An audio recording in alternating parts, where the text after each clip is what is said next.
Hello guys, welcome back to our channel part 4 of Reborn of the Devil. Chapter 31 Bhasmasur Partha cares about दिया। दानिश जब घर आया तो अभी वो अपने घर के दरवाजे पर ही पहुंचा था कि उसे अंदर से कुछ आवाज़ें सुनाई देने लगी, जिसे सुन के उसके पैर वहीं रुक गए और वो वहीं खड़ा होकर अपने घर के अंदर हॉल में चल रहे नज़ारे को देख रहा था, क्योंकि आज उसके घर के अंदर से पहली बार हंसने और खिलखिलाने की आवाज़ें सुनाई दे रही थी। अंदर हॉल में नैना और दिया एक दूसरे के पीछे भाग रही थी। दिया नैना के पीछे भाग रही थी। दिया, नैना की बच्ची रुक, तू अभी बताती हूँ मैं तुझे। नैना, दिया को चिढ़ाते हुए, पहले मुझे पकड़ के तो दिखाओ दी, उसके बाद मुझे बताना। वो कह के फिर से नैना भागने लगी और दिया उसे पकड़ने की कोशिश करने लगी। शैली जी भी उन दोनों को ऐसे देख खूब हंस रही थी और आराम से भागने के लिए भी बोल रही थी ताकि उन्हें चोट न लग जाए। अपने घर के अंदर का ये नज़ारा देख दानिश को शौक के साथ अंदर ही अंदर खुशी भी हो रही थी, जिससे उसके चेहरे पर एक प्यारी सी मुस्कुराहट छा गई। डेविड जो दानिश के साथ ही आया था, जिसके हाथों में कुछ फाइल्स थी जो वो अंदर लेके आ रहा था, लेकिन दानिश के रुकने से वो भी उसके बगल में ही खड़ा हो गया था।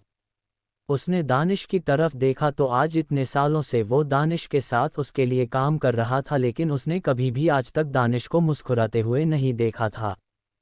अब आगे ई गुलाब गुलाब गुलाब गुलाब गुलाब गुलाब गुलाब गुलाब गुलाब गुलाब गुलाब गुलाब गुलाब। दानिश को स्माइल करते देख डेविड की आंखें मानो बाहर आने को थी। उसे तो ऐसा लगा जैसे उसने 8वां अजूबा देख लिया हो। दानिश जो अपनी आंखों के सामने अपने परिवार को आज हंसते हुए देखा था, उसे याद आया कि आखिरी बार उसका ये परिवार इसी तरह से तब हंसा था जब उसके पिता जिंदा थे। उसकी बाहें उसे इसी तरह परेशान करती थी और उसकी माँ ऐसे ही बैठ के उन दोनों को खेलते हंसते हुए देख खुद भी हंसती थी। लेकिन तभी कुछ उसे याद आ गया जिसकी वजह से इस वक्त उसकी आंखों में जो खुशी झलक रही थी, उसमें अचानक किसी के लिए नफरत दिखाई देने लगी और उसके होठों की मुस्कुराहट की बजाय उसके चेहरे पे कोल्डनेस छा गई। उसके चेहरे को देख रहा डेविड अपने मन में बोला, लो आ गया डेविल वापस अपने फार्म में। पता नहीं कब बॉस वो सब भूल के अपनी लाइफ में आगे बढ़ेंगे। तभी शैली जी की नज़र दानिश पर पड़ी, जिसे देख उन्होंने उसे आवाज़ लगाई, शैली जी। अरे दानिश बेटा, वहाँ क्यों खड़े हो, यहाँ आके मेरे पास बैठो। अपनी माँ की आवाज़ सुन दानिश, जो कुछ सेकंड पहले उसके चेहरे पे कोल्डनेस छाई हुई थी, उसका चेहरा नॉर्मल हो गया और अपनी माँ के साइड में जाके बैठ गया। शंभू काका अपने हाथों में ट्रे लेकर आए जिसमें 2 ग्लास पानी था। एक ग्लास पानी उन्होंने डेविड को दिया और दूसरा ग्लास जो वो दानिश की तरफ बढ़ा रहे थे। दानिश ने अपना हाथ पानी लेने के लिए बढ़ाया, लेकिन ये उससे पहले वो ग्लास किसी और ने उठा लिया। एंड दानिश वॉज लाइक, और बाकी सबका reaction astonished face, fearful face. I hope आप सब समझ गए होंगे। दिया जो नैना को पकड़ने के लिए उसके पीछे पीछे भाग रही थी। जब दानिश आया तो दिया और नैना हॉल के दूसरे साइड पर थे, जहां से उन्होंने दानिश को नहीं देखा था, क्योंकि दानिश का घर बहुत बड़ा था तो ओबियसली हॉल भी तो उसके हिसाब से ही होगा ना। जब नैना भागते हुए इस तरफ आई तो दानिश बैठ चुका था, जिसकी वजह से वो सोफे पर बैठा हुआ उन दोनों को दिखाई नहीं दिया, क्योंकि वो दोनों सोफे के पीछे की साइड से आ रही थी। आई होप मैं डायरेक्शन आप लोगों को समझा पाए, और नहीं तो sorry for that pensive face. Naina आगे थी और दिया उसके पीछे। दिया भागते भागते थक चुकी थी, उसे प्यास भी लग रही थी तो क्या था, उसके सामने शंभू काका अपने हाथों में ग्लास का पानी लिए खड़े थे और वो ग्लास का पानी दिया से कह रहा था, आओ मुझे पी लो। Yummy face. दिया को प्यास तो लगी ही थी, तो बस हमारी दिया ने न आव देखा न ताव, बस पानी उठाया और गट गट करके गटक गई। हाँ, किसी ने सच ही कहा है, जल ही जीवन है, इसके बिना जिंदगी नहीं। ये बात दिया ग्लास के पानी को पीने के बाद उसे हाथ में लेके ग्लास को देखते हुए कहा था। उसके बाद वो मुस्कुराते हुए सामने देखती है। अरे आप सब लोग मुझे ऐसे क्यों देख रहे हैं, जैसे मैंने शेर के मुंह से उसका निवाला छीन लिया हो, और अब मेरा क्या होगा, आप लोग इस चिंता में हो। शैली जी को छोड़कर बाकी सब अपनी गर्दन हाँ में हिलाते हुए दानिश की तरफ देखने लगते हैं। उन्हें ऐसे करते देख दिया अपनी नज़रें घुमा के उस तरफ देखती है जिस तरफ सब लोग देख रहे थे। क्योंकि दानिश दिया के एग्जैक्ट लेफ्ट हैंड साइड में ही थोड़ा पीछे बैठा था और दिया उसके आगे थी, इसीलिए उसकी नज़र अभी तक सिर्फ अपने सामने पड़ी। लेकिन जब उसकी नज़र दानिश पर पड़ती है तो अस्टोनिश्ड फेस उसे देख उसका मुंह कुछ ऐसा ही था। दानिश को देख के दिया को अंदर ही अंदर पता नहीं क्यों डर सा लगता था। अभी भी वो दानिश को देख अपना ठुक गटकने लगती है, लेकिन चेहरे पर अपना डर नहीं दिखती, बल्कि दानिश को अपनी बत्ती सी ग्रिन दिखाते हुए कहती है, अरे आप भी यही है, मैंने देखा नहीं। हेलो। दानिश दिया को अपनी खतरनाक आंखों से घूर रहा था। दिया, ही आप तो मुझे ऐसे घूर रहे हो जैसे ये पानी का ग्लास धरती पे आखिरी पानी का ग्लास बचा था जो आपसे पहले मैंने पी लिया। हम दिया ने मुंह बनाते हुए कहा। दानिश उसे अपनी आंखें छोटी करके घूर रहा था। दिया, रुकिए मैं आपके लिए दूसरा पानी का ग्लास लेके आती हूँ। दिया जा ही रही थी किचन में लेकिन शंभू काका ने उसे रोकते हुए कहा, रहने दो बिटिया मैं ले आता हूँ। दानिश, काका रहने दीजिए ज़रूरत नहीं, कह के दानिश अपने रूम की तरफ दिया को लुक देते हुए बढ़ जाता है और डेविड भी दानिश के पीछे पीछे चल देता है। दिया अपने दिल पे हाथ रख के टाश बच गई। सच में कितना डेंजर लगता है ये इंसान। नैना, क्या तुम्हारे भैया हमेशा ऐसे ही रहते हैं? नैना, ऐसे ही मतलब? दिया, और ऐसे ही भस्मासुर बने घूमते हैं क्या? भस्मासुर तो अपना हाथ रख के सबको भस्म करता था, तुम्हारे भैया तो लगता है अपनी आंखों से ही भस्म कर देंगे। नैना उसे अपनी होठों पे उंगली दिखा के चुप रहने को कहती है। दिया, तुम ये इशारे क्यों कर रही हो जैसे भस्मासुर मेरे पीछे ही खड़े हैं? नैना अपना सिर ना में हिलाते हुए बेचारा सा मुंह बना के देखने लगती है। ये देख दिया भी अपने पीछे मुड़ के देखती है तो उसकी सांस ही अटक जाती, आंखें मानो बाहर आने को थी, क्योंकि उसके सामने दानिश खड़ा था और उसने दिया को सारी बातें सुन ली थी और वो दिया को अपनी जानलेवा नज़रों से घूर रहा था। जैसे ही दानिश दिया की तरफ गुस्से से बढ़ता है, दिया, वो मैं नैना तुम मुझे कुछ दिखा रही थी न, चलो तुम्हारे रूम में देखते हैं। हाँ कह के दिया जल्दी से नैना का हाथ पकड़ के भागते हुए उसे उसके रूम में खींचते हुए ले जाती है। दानिश, ये लड़की दांत पीसते हुए कहता है और टेबल पर रखा अपना फ़ोन उठा के वापस अपने कमरे में चला जाता है। इस वक्त हॉल में कोई नहीं था। शैली जी भी अपने कमरे में जा चुकी थी और शंभू काका किचन में। दिया नैना के कमरे में आके लंबी लंबी सांसें ले रही थी। हाँ जान बची तो लाखों पाए, लौट के बुद्धि घर को आए, कहते हुए वो बेड पर बैठ जाती है। उसकी ऐसी हालत देख के नैना हंसने लगती है। दिया, तुम क्यों हंस रही हो? ये सब न तुम्हारी वजह से हुआ है, तुम रुको मैं तुम्हें अभी बताती हूँ। नैना, अरे मैंने क्या किया? कह के भागने लगती है और डोडनो फिर से पकड़म पकड़ाई खेलने लगती है। हॉस्पिटल में ई। इस वक्त हॉस्पिटल के वीआईपी वार्ड में रीत बेड पर बेहोश लेटी हुई थी और पार्थ उसके थोड़ी दूर पर खड़ा था। डॉक्टर्स रीत का चेकअप कर रहे थे। रीत को कुछ चोट भी आई थी जो अंधेरे में गिरने की वजह से किसी चीज़ के टकराने की वजह से लग गई थी। Doctor, sir she is fine now. इन्हें पैनिक अटैक आया था जिसके वजह से ये बेहोश हो गई थी और इन्हें कुछ चोटें भी आई है। मैंने ड्रेसिंग कर दी है, हो सकता है होश में आने के बाद भी ये थोड़ा पैनिक करे उन सब चीज़ों को याद कर, इसीलिए आपको इनका ध्यान रखना पड़ेगा। और ये दवाएं हैं, इन्हें मंगवा लीजिए, डॉक्टर ने प्रिस्क्रिप्शन पार्थ के हाथों में देते हुए कहा और डॉक्टर रूम के बाहर चले गए। पार्थ ने भी एक नज़र रीत की तरफ देख और रूम से बाहर चला गया, जहां गौरव बेंच पर थोड़ा परेशान बैठा था। गौरव, सर अब रीत कैसी है? पार्थ, अब ठीक है, ये दवाएं लेकर आओ। गौरव, प्रिस्क्रिप्शन लेते हुए, okay sir. Parth, one more thing, पता करो कि रीत के साथ ये सब कैसे हुए। ये सिर्फ एक्सीडेंट था, ये किसी को कोई सोची समझी साजिश। I want each and every detail of this incident. Gaurav, don't worry sir, मैं पर्सनली ये सब देखूंगा। और अगर किसी ने रीत के साथ ये सब जानबूझ के किया है तो मैं उसे छोड़ूंगा नहीं।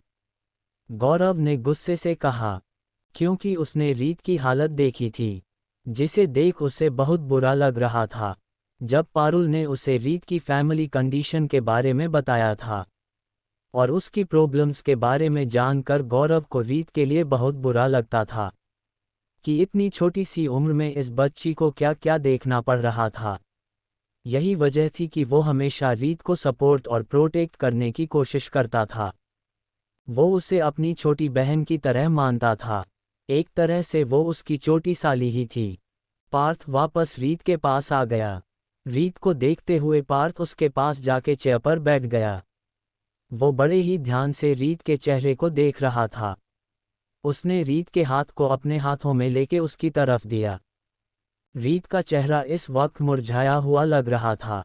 साफ पता चल रहा था कि वो बहुत रोई है। जिस चेहरे पर हमेशा मासूमियत और मुस्कुराहट दिल्ली थी, पार्थ ने आज वो चेहरा बेजान लग रहा था। उसके हाथ सूखे हुए थे, बाल बिखरे हुए जिसकी लटें उसके चेहरे पर भी आ रही थी। लेकिन इन सब के बावजूद वो बहुत प्यारी लग रही थी। पार्थ ने रीत के चेहरे से उसके बालों को हटाया और अनायास ही उसने आगे बढ़ के रीत के माथे पर किस कर दिया। पार्थ को खुद अपने एक्शन का अंदाजा नहीं हुआ कि उसने अभी अभी किया। लेकिन इस वक्त पार्थ के मन में कोई भी गलत भाव या कोई रोमांटिक फीलिंग नहीं थी। जैसे किसी बच्चे को सोता देख उसकी मासूमियत पर हमें प्यार आ जाता है और उसे ममतावश हम उसे किस कर देते हैं।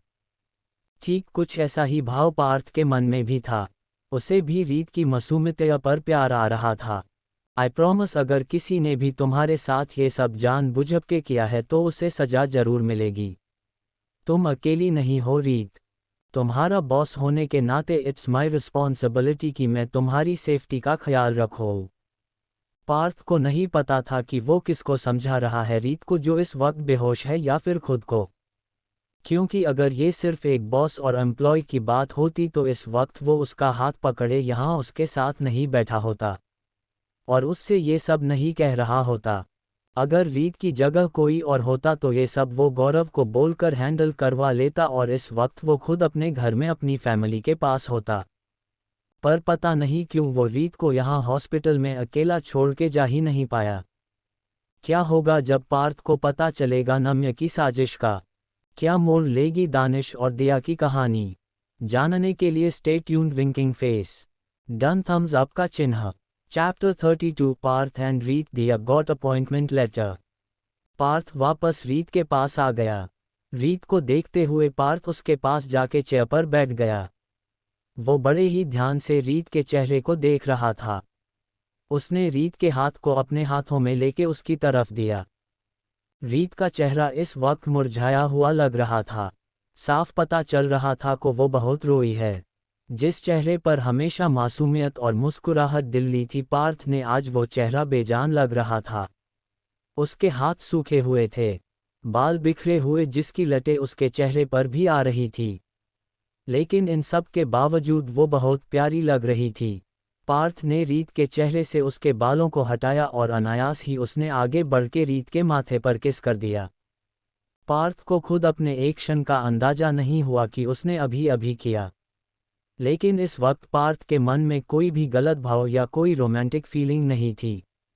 जैसे किसी बच्चे को सोता देख उसकी मासूमियत पर हमें प्यार आ जाता है और उसे ममतावश हम उसे किस कर देते हैं।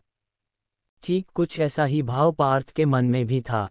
उसे भी रीत की मासूमियत पर प्यार आ रहा था।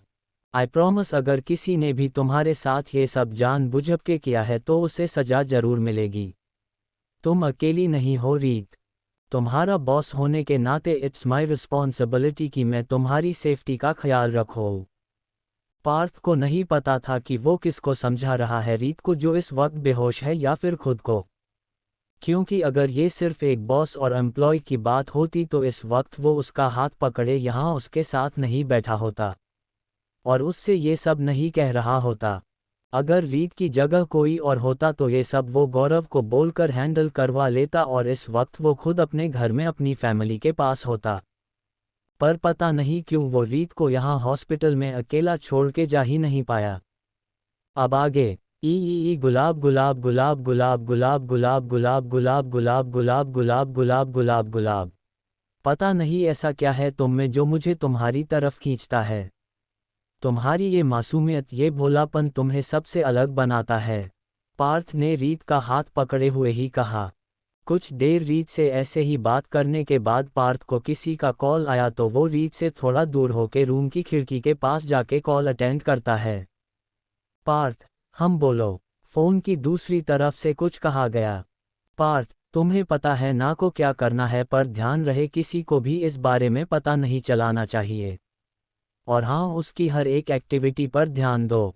चाहे जो करना पड़े करो, लेकिन ये सब हमारे ही फेवर में होना चाहिए, समझे? ये कह के पार्थ ने फोन रख के जब सामने देखा तो रीत नींद में ही बड़बड़ा रही थी और डर और घबराहट के मारे नींद में ही पैनिक कर रही थी।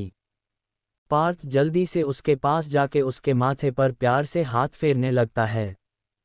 पार्थ, शुश, सब ठीक है, सब ठीक है, शांत हो जाओ। मैं यही हूँ रीत, शांत हो जाओ। पार्थ रीत को शांत कर रहा था, लेकिन रीत शांत नहीं हो रही थी और बड़बड़ाए जा रही थी। पार्थ रीत के पास जाके उसके शब्दों को सुनने और समझने की कोशिश कर रहा था।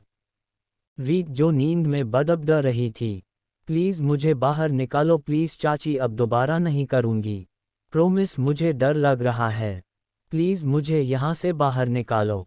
ये सब कहते हुए रीत की आंखों से लगातार आंसू बह रहे थे। रीत के मुंह से ये सब सुन के और उसकी आंखों में आंसू देख के पार्थ के दिल में दर्द की लहर उठ रही थी। क्या क्या बीती है इस लड़की पर, लेकिन उसके बावजूद भी इसके चेहरे पर हमेशा मुस्कान ही देखी है मैंने। क्या इतने बेरहम भी होते हैं लोग अपनी के ही साथ? मैं भी क्या कह रहा हूँ, जब मेरा पूरा एक जन्म ही अपनों की वजह से ही बर्बाद हो गया। वो अपने ही होते हैं जो हमारे पीठ में खंजर घोंपते हैं। पार्थ के चेहरे पर एक दर्द भरी मुस्कान आ जाती है। रीत की जिंदगी भी बिल्कुल ऐसी ही थी। उसके अपनी ने ही उसकी खुशियाँ छीन ली थी। उसे उसी के घर का नौकर बना दिया था। जिस घर में उसके माता पिता के रहते वो बिल्कुल राजकुमारियों की तरह पली बड़ी थी, आज उसी घर में उसकी हैसियत नौकर की थी। गलती से भी गलती होने पर उसे सजा दी जाती थी। रात रात भर भूखा रखना, सारे घर का काम करवाना, अंधेरे कमरे में बंद कर देना, ये रात भर घर के बाहर खड़े रखना, ये सब उसकी सजा के हिस्से थे। लेकिन उसके बावजूद भी वो सबको अपनी फैमिली मानती थी, क्योंकि वो उसके ब्लड रिलेशंस थे। उसके माँ बाप के बाद वही उसका परिवार थे, लेकिन उन सब ने उसे कभी परिवार नहीं माना था। रीत के अंदर अंधेरे के ये डर बचपन से ही था, जब उसकी चाची उसे कमरे में बंद कर दिया करती थी। पार्थ ने इस तरह से आज तक किसी को शांत नहीं करवाया था, इसीलिए उसे नहीं पता था कि इस सिचुएशन में क्या करना चाहिए, वो कैसे रीत को शांत करे। पार्थ ने रीत के शांत न होने पर रीत के बगल में ही थोड़ा सा लेट गया। उसका एक पैर और शरीर रीत के बगल में लेटा था और एक पैर नीचे चेयर पर था।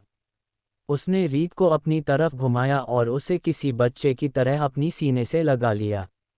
उसकी पीठ को प्यार से रब करने लगा। सब ठीक है, यहाँ मैं हूँ तुम्हारे साथ, हम तुम अकेली नहीं हो। आई एम विथ योर, शांत हो जाओ रीत। धीरे धीरे इस तरह करने से रीत पर असर होने लगा और रीत शांत हो गई। जब पार्थ को ये महसूस हुआ कि रीत दोबारा से नींद में जा चुकी है तो वो रीत से अलग होने लगा। लेकिन रीत ने उसकी शर्ट को कस के अपनी मुट्ठियों में भर रखा था। पार्थ ने एक नज़र रीत की तरफ देखा तो वो बेफिक्र हो किसी बच्चे की तरह सो रही थी। पार्थ ने धीरे से रीत की मुट्ठियों से खुद को शर्ट को आज करवाया और एक गहरी सांस ली, जैसे कितनी बड़ी लड़ाई उसने लड़ी हो। फिर वो सोफे पर जाके लेट गया और वहीं से लेते हुए ही रीत को देखने लगा। सिंघानिया मैंशन ई। सभी लोग डिनर टेबल पर बैठे हुए थे, या यूँ कहे कि डिनर लगभग कंप्लीट हो ही चुका था। दिया हमेशा की तरह अपना पूरा ध्यान अपने खाने में लगाकर मगन होके खा रही थी। तभी उसकी तरफ किसी ने एक पेपर बढ़ाया। दिया ने अपना चेहरा उठा के देखा तो डेविड जो उसके बगल में बैठा था, वो पेपर उसी के हाथ में था। दिया ने कंफ्यूज होके डेविड को देखा। ये तुम्हारा अपॉइंटमेंट लेटर है, डेविड ने कहा। दिया, कैसा अपॉइंटमेंट लेटर, मैं कुछ समझी नहीं। डेविड, अरे वही जो तुमसे खो गया था और जिसकी वजह से तुम्हें जॉब नहीं मिली थी। दिया, ये सुन उसकी आंखें बड़ी हो गई। ये आपको कहाँ से मिला? आपको पता है मैंने इसे कहाँ कहाँ नहीं ढूंढा और ये आपको मिल गया, पर कैसे? दिया को लगा ये उसका खोया हुए ही अपॉइंटमेंट लेटर था। कहीं आपने तो नहीं चुराया था न इसे? हम दिया ने अपनी भौहें उसके हुए डेविड को घूरा। दानिश ने ये सुन दिया को अजीब नज़रों से घूरा, मानो कह रहा हो ये लड़की सच में पागल है क्या। डेविड, ये क्या कह रही हो? सिस्टम में ये तुम्हारे लिए दोबारा से उस आई कंपनी से HR डिपार्टमेंट से लेकर आया हूँ और तुम मुझे ही चोर बना रही हो। डेविड का फेस सैड हो गया। पता है तुमने मुझे उस दिन भैया कहा था, तो मैंने भी तुम्हें अपनी बहन मान लिया था, इसीलिए मैं तुम्हारे ये लेकर आया था। डेविड बिल्कुल सही कह रहा था। दिया ने उसे उस दिन ड्राइवर समझ लिया था, लेकिन फिर भी उसने उसे भैया कह के बुलाया था। बल्कि वो पहले भी बहुतों से मिला था जो अगर उसे ड्राइवर समझते थे तो उसे एक ड्राइवर की नज़र से ही देखते थे और ड्राइवर ही कहकर बुलाते थे। हालांकि वो दानिश के लिए ऑलराउंडर था। दानिश का हर काम वो खुद ही करता था। दानिश का राइट हैंड था वो, लेकिन उसे भी तो दूसरों के व्यवहार से अच्छा या बुरा महसूस होता था। नैना के बाद दिया ने उसे भैया कहा था। वैसे तो ऑफिस में सभी डेविड को जानते थे और किसी की हिम्मत नहीं होती थी उससे ऐसे बात करने की, क्योंकि दानिश के बाद सब डेविड से ही डरते थे। लेकिन वो बाहर से जितना सख्त अंदर से उतना ही नर्म दिल का था। उस दिन दिया को इस हाल में देख उसका दिल पसीज गया था और वो उसी पल से चाहता था दिया की मदद करना, पर वो उस वक्त कुछ नहीं कर पाया था। ओहो दिया, ये क्या कर दिया तूने? तू न, तेरा कुछ नहीं हो सकता। सच ने एक नंबर की डफर है तू। कब अकल आएगी तुझे? दिया ने मन में खुद को कोसते हुए कहा। ये करते हुए वो 100 तरह के एक्सप्रेशन बना रही थी जिसे दानिश देख रहा था। दिया मुस्कुराते हुए, क्या डेविड भाई आप मजाक भी नहीं समझते? ऑफकोर्स मुझे पता है कि ये वो वाला पेपर नहीं है। मैं तो आपको बस ऐसे ही परेशान कर रही थी। सच्ची? दिया ने कहा। वैसे आप ये क्यों लेकर आए मेरे लिए? आपको क्या ज़रूरत थी उन बदतमीज और बददिमाग लोगों के पास जाके ये अपॉइंटमेंट लेटर लेने की? ये सुन के डेविड दानिश की तरफ देखने लगा, जो दिया को खा जाने वाली नज़रों से ही घूर रहा था। एक तो उसने इसे दोबारा ये अपॉइंटमेंट लेटर दिया और ये लड़की उसे ही बदतमीज के रही थी। अगर ये इस वक्त उसके घर में नहीं होती और इसने उसकी माँ को जान नहीं बचाई होती तो अभी वो इसकी जान के चुका होता। डेविड, ऐसी बात नहीं कहते सिस्टर, वो लोग बुरे नहीं है, लेकिन हर जगह कुछ अच्छे और कुछ बुरे तो होते ही है ना। देखो जब मैंने जाके उन लोगों से बात की तो उन्होंने आखिर ये लेटर दोबारा दिया ना। तो ऐसा नहीं कहते हैं, डेविड ने कहा। और क्या तुम जिस लिए इस शहर में आई थी तुम्हें वो नहीं करना क्या? तो फिर क्या करोगी तुम, हम बताओ। कोई और नौकरी ढूंढ ली है क्या तुमने? डेविड ने पूछा। उसे डर था कि अगर दिया ने कहीं और कुछ भला बुरा कह दिया तो दानिश के गुस्से को बढ़ते देर नहीं लगेगी। नहीं, मैंने कोई भी दूसरी नौकरी तो नहीं ढूंढी, दिया ने उदास चेहरा बनाते हुए कहा। तो फिर अब वो सब भूल जाओ और जाके कल के अपने पहले दिन की नौकरी के लिए खुद को तैयार कर लो, डेविड ने कहा। दानिश का डिनर हो चुका था इसीलिए वो उठ के अपने रूम में जाने लगा। तभी बाहर से किसी के अंदर आने की आवाज़ सुनाई देती है। दानिश ने उस तरफ देखा तो माहिरा उसकी सौतेली बहन गेट पर खड़ी थी। वो भी दिखने में सुंदर और सीधी साधी लग रही थी। उसने इस वक्त सूट सलवार पहन रखा था। सच में कोई किसी के कपड़े देखा कर नहीं बता सकता को सामने वाला असल में कैसे है। इस परिवार को खबर भी नहीं को वो जिसे अपना मनाता है वही उन सब को मारने की प्लानिंग करके आ रही थी। माहिरा कहाँ गई थी तुम? दानिश ने सीधे पूछ। माहिरा शांति से जवाब देते हुए अंदर आती है और अपना पर्स सोफे पर रखते हुए, मैं अपनी फ्रेंड के घर गई थी नाइट आउट के लिए, मैंने मॉम को बताया तो था, तुमने पूछा नहीं। दानिश ने कुछ नहीं कहा और वापस अपने स्टडी रूम की तरफ बढ़ गया। डेविड ने भी एक नज़र माहिरा की तरफ देखा और वो भी दानिश के पीछे चला गया। डेविड को माहिरा बिल्कुल पसंद नहीं थी, लेकिन क्योंकि वो उसके बॉस की फैमिली थी वो कुछ नहीं कर सकता था। माहिरा ने जब दिया को देख तो उसने शैली जी से पूछा, मॉम ये लड़की कौन है हमारे घर में और दानिश ने इस घर में कैसे रहने दिया? ये दिया है माहिरा, इसने मेरी जान बचाई है। मेरी वजह से इसे चोट लग गई, इसीलिए जब तक ये ठीक नहीं हो जाती यही रहेगी। तुम भी खाना खा लो, हम सब ने खा लिया है। हम कह के शैली जी अपने रूम में चली गई। माहिरा बड़े ध्यान से और पैनी नज़रों से दिया को देख रही थी। उसे दिया को देख कुछ अजीब सा महसूस हो रहा था, क्या ये उसे भी नहीं पता था, पर कुछ था। शायद जलन, क्योंकि माहिरा खुद को लेकर बहुत ही ज़्यादा सेल्फ ऑब्सेस्ड थी। वो खुद को बहुत ब्यूटीफुल समझती थी, लेकिन दिया को देख आज उसे जलन हो रही थी, क्योंकि दिया उससे ज़्यादा सुंदर लग रही थी, क्योंकि दिया सुंदर थी। दिया ने माहिरा को देख हेलो कहा। माहिरा ने उसका कोई रिप्लाई नहीं दिया। नैना ने भी माहिरा को देख एक प्यारी सी स्माइल पास कर दी, लेकिन कुछ कहा नहीं। दिया दी, चलो हम आपके कल की तैयारी करते हैं। आखिर कल आपके ऑफिस का पहला दिन जो है, नैना ने कहा और दिया के साथ चली गई। माहिरा इन दोनों को जाते हुए देख रही थी। आखिर कैसा होगा दिया के ऑफिस का पहला दिन? डॉन थम्स अप का चिन्ह। चैप्टर 33 न्यू फ्लैट फॉर रीत, दिया का रिवेंज प्लान। इस परिवार को खबर भी नहीं को वो जिसे अपना मनाता है, वही उन सब को मारने की प्लानिंग करके आ रही थी। माहिरा कहाँ गई थी तुम? दानिश ने सीधे पूछ। माहिरा शांति से जवाब देते हुए अंदर आती है और अपना पर्स सोफे पर रखते हुए, मैं अपनी फ्रेंड के घर गई थी नाइट आउट के लिए, मैंने मॉम को बताया तो था। तुमने पूछा नहीं? दानिश ने कुछ नहीं कहा और वापस अपने स्टडी रूम की तरफ बढ़ गया। डेविड ने भी एक नज़र माहिरा की तरफ देखा और वो भी दानिश के पीछे चला गया। डेविड को माहिरा बिल्कुल पसंद नहीं थी, लेकिन क्योंकि वो उसके बॉस की फैमिली थी वो कुछ नहीं कर सकता था। माहिरा ने जब दिया को देख तो उसने शैली जी से पूछा, मॉम ये लड़की कौन है हमारे घर में और दानिश ने इस घर में कैसे रहने दिया? ये दिया है माहिरा, इसने मेरी जान बचाई है। मेरी वजह से इसे चोट लग गई, इसीलिए जब तक ये ठीक नहीं हो जाती यही रहेगी। तुम भी खाना खा लो, हम सब ने खा लिया है। हम कह के शैली जी अपने रूम में चली गई। माहिरा बड़े ध्यान से और पैनी नज़रों से दिया को देख रही थी। उसे दिया को देख कुछ अजीब सा महसूस हो रहा था, क्या ये उसे भी नहीं पता था, पर कुछ था। शायद जलन, क्योंकि माहिरा खुद को लेकर बहुत ही ज़्यादा सेल्फ ऑब्सेस्ड थी। वो खुद को बहुत ब्यूटीफुल समझती थी, लेकिन दिया को देख आज उसे जलन हो रही थी, क्योंकि दिया उससे ज़्यादा सुंदर लग रही थी, क्योंकि दिया सुंदर थी। दिया ने माहिरा को देख हेलो कहा। माहिरा ने उसका कोई रिप्लाई नहीं दिया। नैना ने भी माहिरा को देख एक प्यारी सी स्माइल पास कर दी, लेकिन कुछ कहा नहीं। दिया दी, चलो हम आपके कल की तैयारी करते हैं। आखिर कल आपके ऑफिस का पहला दिन जो है, नैना ने कहा और दिया के साथ चली गई। माहिरा इन दोनों को जाते हुए देख रही थी।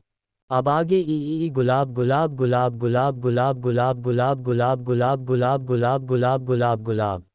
रॉनी के होटल में उसकी सीक्रेट जगह पर वो कुछ लोगों के साथ बैठा हुआ था। बॉस कल हमें कंसिग्नमेंट डिलीवर करना है। लेकिन रॉनी सिगार का कश लेते हुए, लेकिन क्या? खबर मिली है कि डैनी को भी हमारे उस कंसिग्नमेंट के बारे में पता चल चुका है और वो पूरी कोशिश करेगा इस कंसिग्नमेंट को रोकने की।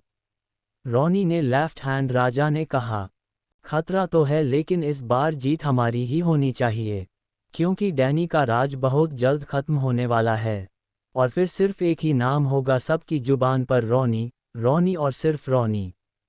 कह के रॉनी किसी शैतान को तरह हंसने लगता है।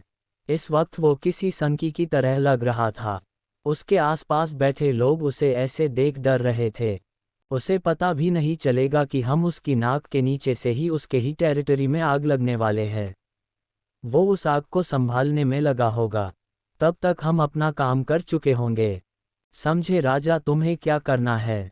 राजा एक शैतानी स्माइल के साथ, जी बॉस समझ गया। ये सुन वहाँ बैठे सभी लोग मुस्कुराने लगते हैं और एक साथ वाइन के ग्लास को लगा के चीयर्स करते हैं। मॉर्निंग टाइम ई हॉस्पिटल में पार्थ, जो रात में रीत को देखते हुए ही कब सो गया उसे पता ही नहीं चला। जब उसकी नींद खुली तो उसने खुद को हॉस्पिटल रूम में पाया। सोफे से उठते हुए उसकी कमर में दर्द की वजह से उसके मुंह से आह निकली। सोफा पार्थ के मुकाबले थोड़ा छोटा था और पार्थ का हत्था-कट्ठा शरीर उसमें बहुत मुश्किल से एडजस्ट कर पाया था। जैसे तैसे वो उठ के बैठा और एक नज़र रीत को देखा, जो अभी भी मस्त भोले बेचकर सो रही थी।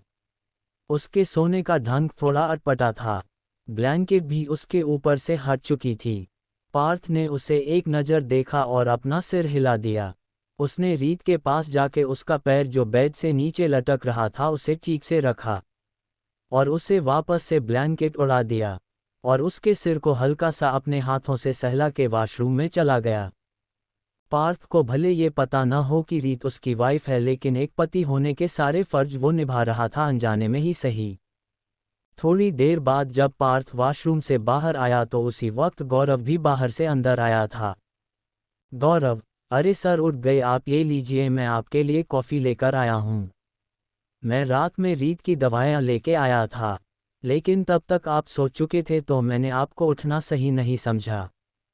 वैसे सर, आप रात में यहाँ क्यों रुक गए? मैं तो था यहाँ। वैसे पारुल भी रीत के बारे में सुन के यहाँ आना चाहती थी, लेकिन हॉस्टल के रूल्स की वजह से वो नहीं आ पाए। बहुत मुश्किल से मनाया मैंने उसे। कुछ ही देर में आती ही होगी रीत से मिलने, गौरव ने कहा। रीत को धीरे धीरे होश आने लगा था। उसने अपनी आंखें खोली तो खुद को अनजान जगह पर पाके वो अचानक से हड़बड़ाते हुए उठ के बैठ गई। पार्थ और गौरव जो बात कर रहे थे, रीत की आवाज़ सुन उनका ध्यान रीत की तरफ गया। रीत की आंखों में इस वक्त डर था, शायद उसे कल को बात याद गई थी। पार्थ जल्दी से रीत के पास जाके उसे कंसोल करने की कोशिश करता है। रीत, काल्म डाउन, सब ठीक है, देखो हम हैं यहाँ तुम्हारे साथ। रीत, तुम। पार्थ ये सब कहते हुए रीत को कंसोल करने के लिए उसे गले लगाने ही वाला था, बिना इस बात की परवाह किए हुए को गौरव भी वही था, जो वैसे ही पार्थ को रीत को इतने प्यार से कंसोल करता देख शॉक में था। उसे अपनी आंखों पर विश्वास नहीं हो रहा था कि उसका बॉस किसी से इतने प्यार से बात भी कर सकता है, और इस वक्त वो रीत को किसी बच्चे की तरह ट्रीट कर रहा था। तभी अचानक से रीत को कोई अपने तरफ खींच के उसे गले लगा लेता है। ये सब इतनी जल्दी हुआ था कि किसी को कुछ समझने का मौका ही नहीं मिला। पार्थ के हाथ जो रीत की तरफ बढ़े थे, उसने अपने हाथ पीछे खींच लिए। रीत, शांत हो जा, देख मैं आ गई हूं ना, अब कुछ नहीं होगा। तेरी पारुल तेरे साथ है। हाँ, कहते हुए पारुल ने रीत को गले लगा के शांत करवाया। पारुल, तुम इतनी जल्दी यहाँ? यार तुम भी ना, कितनी बार कहा है तुमसे ज़रा आराम से चला करो, लेकिन तुम हमेशा तूफान मेल की तरह जल्दी में रहती हो, कब कहाँ आती हो कब जाती हो कुछ पता नहीं चलता। पारुल ने गौरव को घूर के देख तो वो शांत हो गया, क्योंकि पारुल का मूड इस वक्त ठीक नहीं था। वो समझ चुका था कि इस वक्त कुछ भी बोलना खतरे से खाली नहीं है। कल रात उसने पारुल को यहाँ आने से मना कर दिया था, इस वजह से वो इस पर भड़की हुई थी। गौरव, मैं घर जा रहा हूँ, तुमसे जो कहा है वो कर देना, पार्थ ने कहा। गौरव, ओक सर। पार्थ सोफे पे से अपना कोट उठाया, एक नज़र रीत की तरफ देखा और बाहर चला गया। पार्थ ने गौरव को रीत और पारुल के लिए कंपनी की तरफ से एक फ्लैट अलाउ कर दिया था। ये जानने के बाद को रीत के पास कोई रहने की जगह नहीं है, वो कैसे उसकी हेल्प नहीं करता। कुछ देर बाद गौरव रीत को डिस्चार्ज करवा के पारुल के साथ रीत के नए फ्लैट पर चले गए। सिंघानिया एंटरप्राइजेज ई। आज दिया का ऑफिस में पहला दिन था। वो ऑटो से निकल के सिंघानिया एंटरप्राइजेज के सामने उतरती है और अंदर जाने लगती है। पिछली बार दिया को अंदर नहीं जाने दिया गया था, रिसेप्शन पर ही रोक दिया गया था, लेकिन आज दिया पूरे कॉन्फिडेंस से अंदर जा रही थी, क्योंकि आज उसे कोई रोक नहीं सकता था। वो मुस्कुराते हुए बिल्कुल पूरे एटीट्यूड से अंदर जा रही थी। दिया जब रिसेप्शन एरिया में पहुंची तो उसके दिमाग में एक आइडिया आया। वो उन लोगों को बताना चाहती थी कि जिसे उन्होंने गवार कहा था, उसे इस कंपनी खुद हायर किया है। दिया कोई छुई मुई या भोली भाली लड़की नहीं थी जिसके साथ कोई भी कुछ भी कर दे और वो चुप रहे। वो ईंट का जवाब पत्थर से देना जानती थी। तो वो इन लोगों को कैसे छोड़ देती जिन्होंने उसकी बेइज्जती की थी। हेलो मीज़, रिसेप्शनिस्ट दिया ने वहाँ खड़े होकर अपने दोनों हाथों को क्रॉस करते हुए उस लड़की को देखते हुए कहा। रिसेप्शनिस्ट ने जब दिया को देखा तो उसे याद आ गया कि दिया वही लड़की है जिसे उन लोगों ने कुछ दिन पहले यहाँ से निकाला था। तुम फिर से यहाँ आ गई। तुम्हें एक बात समझ नहीं आती क्या, या फिर से तुम्हें धक्के मार के यहाँ से निकलना पड़ेगा? उस लड़की ने बिना दिया की कोई भी बात सुने बगैर उस पे भड़कते हुए कहा। दिया ने कुछ नहीं कहा और बस स्माइल कर रही थी। उसे स्माइल करता देखा वो लड़की और भी ज़्यादा चिढ़ गई। तुम ऐसे नहीं मानोगी, ना रुको, मैं अभी गार्ड्स को बुला के तुम्हें फिर से यहाँ से बाहर फिकवाती हूँ। ये बात उस लड़की ने बहुत तेज कही थी कि आसपास के सभी लोगों का ध्यान उस तरफ चला गया। वो लोग फिर से वहाँ उसी दिन की तरह इकट्ठा हो गए। वॉट हैपन्ड, क्या हुआ, तुम इतनी तेज चिल्ला क्यों रही हो? एक लड़के ने उस रिसेप्शनिस्ट से पूछा। क्यों ना चिल्लाओ, ये गवार जिसे हमने उस दिन यहाँ से बाहर फिकवाया था आज फिर से मुंह उठा के चली आई। उस लड़की ने कहा। ओह मीज़ बहन जी अगेन, बाहर से आती हुई लड़की ने कहा जिसका नाम तिया था। सबका ध्यान उस तरफ चला गया। दिया ने जब इस तरफ देखा तो वो बोली, ओह मीस, तुम्हारी ही कमी थी। वैसे मानना पड़ेगा तुम में शर्म नहीं है ना? इतनी बड़ी कंपनी में काम करती हो लेकिन अपने बचपन के कपड़े पहनना नहीं छोड़ा तुमने, दिया ने टिया को देखते हुए मॉकिंगली कहा। दिया की बात सुन टिया का पारा चढ़ा गया। यू स्टूपिड गर्ल, गांव की गवार क्या जाने फैशन ट्रेंड। टिया ने कहा। ओह, मुझे नहीं पता था कि अपने बचपन के कपड़े पहन के लोग फैशन ट्रेंड फॉलोअर कहलाते हैं। टिया ने इस वक्त एक शॉर्ट ड्रेस कैरी किया हुए था जो उसके थाई तक आ रहा था। उस ड्रेस में वो बहुत ही हॉट नजर आ रही थी। तुम ऐसे नहीं मानोगी, आज तुम्हें गार्ड से नहीं बल्कि पुलिस को बुला के यहाँ से विदा करना पड़ेगा। टिया ने कहा। रहने दो, तुम्हारी इतनी औकात नहीं कि मुझे यहाँ से बाहर का रास्ता दिखा सको, समझी? मैं यहाँ आज एक बार फिर अपने बलबूते पर खड़ी हूँ, और दम है तो मुझे यहाँ से बाहर करके दिखाओ। दिया ने उन सब को देखते हुए चैलेंज करते हुए कहा। गार्ड्स, टिया ने चिल्लाते हुए कहा। तुरंत गार्ड्स वहाँ आ गए। इस लड़की को यहाँ से इसी वक्त उठा के इस कंपनी के बाहर फेंको। टिया ने चिल्लाते हुए गुस्से से गार्ड्स को ऑर्डर करते हुए कहा। और तुम होती कौन हो उसे यहाँ से बाहर फेंकने वाली?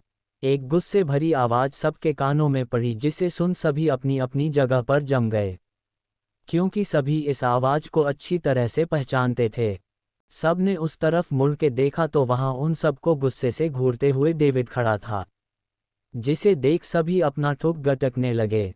दानिश के बाद अगर किसी का डर सबके अंदर था तो वो डेविड ही था। दानिश कितना क्रूर और हार्टलेस इंसान था ये सबको पता था।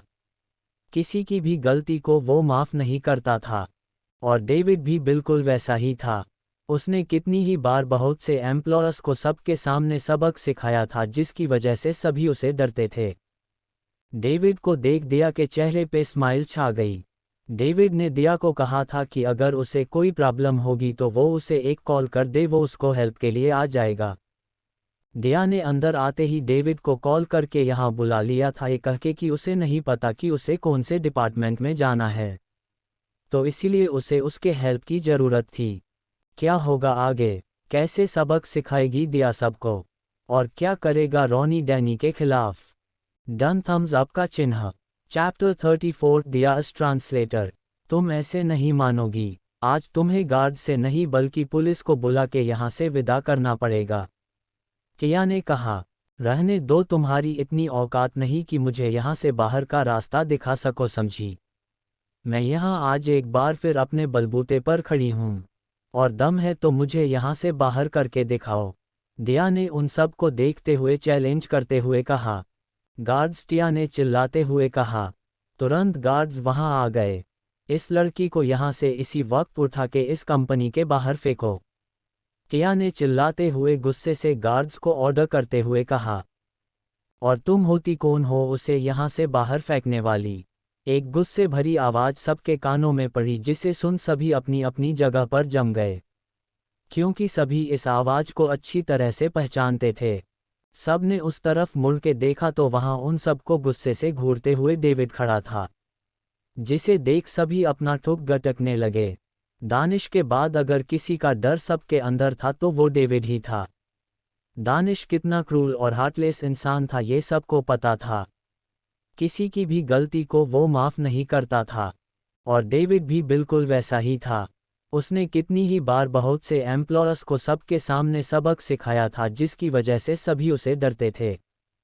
डेविड को देख दिया के चेहरे पे स्माइल छा गई। डेविड ने दिया को कहा था कि अगर उसे कोई प्रॉब्लम होगी तो वो उसे एक कॉल कर दे, वो उसको हेल्प के लिए आ जाएगा। दिया ने अंदर आते ही डेविड को कॉल करके यहाँ बुला लिया था, ये कहके कि उसे नहीं पता कि उसे कौन से डिपार्टमेंट में जाना है, तो इसीलिए उसे उसके हेल्प की ज़रूरत थी। अब आगे ई गुलाब गुलाब गुलाब गुलाब गुलाब गुलाब गुलाब गुलाब गुलाब गुलाब गुलाब गुलाब गुलाब गुलाब। अब दिया अपने मुंह से अगर अपनी तारीफ करती तो क्या ये लोग उसे भाव देते या उसकी बात मानते नहीं ना? तो इससे अच्छा होगा कि वो कौन है और यहाँ वो क्या करने आई है ये सब उन लोगों को कोई और बताए। दिया बस उन सब को ये बताना चाहती थी कि वो भले गांव की थी लेकिन गवार नहीं। गांव से होने का मतलब गवार होना नहीं होता। किसी भी इंसान को उसके कपड़ों से जज नहीं करना चाहिए जो इन सब ने किया था। डेविड को ऐसे देख सभी हैरान थे। तभी टिया ने आगे आते हुए कहा, सर आप यहाँ, कुछ काम था तो हम बुला लिया होता। टिया फाइनेंस डिपार्टमेंट की हेड थी, इसीलिए वो अक्सर दानिश के साथ जब भी मीटिंग्स होती थी तो फाइनेंस डिपार्टमेंट की तरफ से उसे हेड करती थी।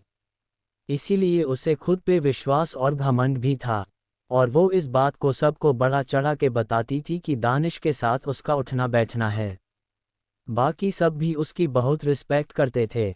जहां बाकी सब डेविड को देख डर रहे थे तो टिया की ही हिम्मत थी डेविड से बात करने की। इसीलिए उसी ने आगे बढ़ के डेविड के पास जाते हुए कहा।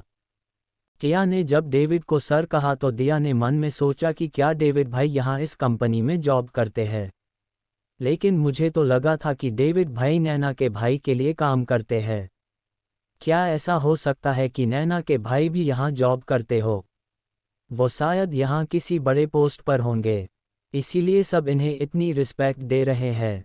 ओह ग्रिन, अब दिया को कौन बताए कि दानिश यहाँ जॉब नहीं करता बल्कि सबको जॉब देता है, यहाँ तक कि उसे भी उसी ने जॉब दी है। सर ये लड़की जो यहाँ खड़ी है, टिया ने दिया की तरफ इशारा करते हुए उसे एक डिस्कस्टिंग लुक देते हुए कहा, ये पहले भी यहाँ आके तमाशा करने की कोशिश कर चुकी है। उस दिन हमने इसे धक्के मार के यहाँ से बाहर किया था, लेकिन देखिए इस बेशर्म लड़की को आज फिर से यहाँ मुंह उठा के चली आई। एंड गैस व्हाट, ये मैडम कहती है कि इन्हें इस कंपनी से ऑफर लेटर मिला है जॉब का। I mean look at this गांव की गवार, ये खुद को इस कंपनी में जॉब करने के लायक समझ रही है। दिया को टिया पर बहुत गुस्सा आ रहा था, वो फिर से उसकी बेइज्जती कर रही थी। बाकी सब भी उसे अजीब नज़रों से देख रहे थे। तुम्हें क्यों लगता है को ये यहाँ काम करने के काबिल नहीं है, या इसे इस कंपनी से ऑफर लेटर नहीं मिल सकता? डेविड ने टिया से पूछा। मिस दिया को स्पेशली उनकी क्वालिफिकेशन के बेस्ड पर हमारी कंपनी ने हायर किया था। She is multilingual translator 10 foreign languages और सारी इंडियन लैंग्वेज आती है उन्हें। इनके रिज्यूमे के आगे तुम सबकी रिज्यूम रद्दी लगेगी।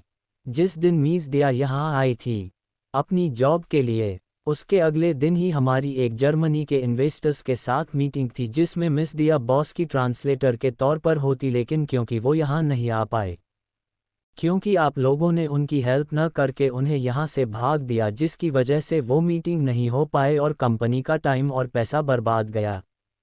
आज भी बॉस ऊपर मिस दिया का इंतजार कर रहे हैं एक ऑनलाइन मीटिंग के लिए जिसमें इन्हें ट्रांसलेटर बनना है। अगेन तुम लोगों की वजह से she stuck here. Why, David ने जोर से चिल्लाते हुए कहा, जिसे सुन सब डर गए, यहाँ तक कि दिया भी। तुम लोगों ने खुद को समझ क्या रखा है? हाँ, तुम सब अपना अपना काम छोड़ के एक लड़की को परेशान करने में लगे हुए हो जस्ट बिकॉज वो एक गांव से है और तुम लोगों से अलग है।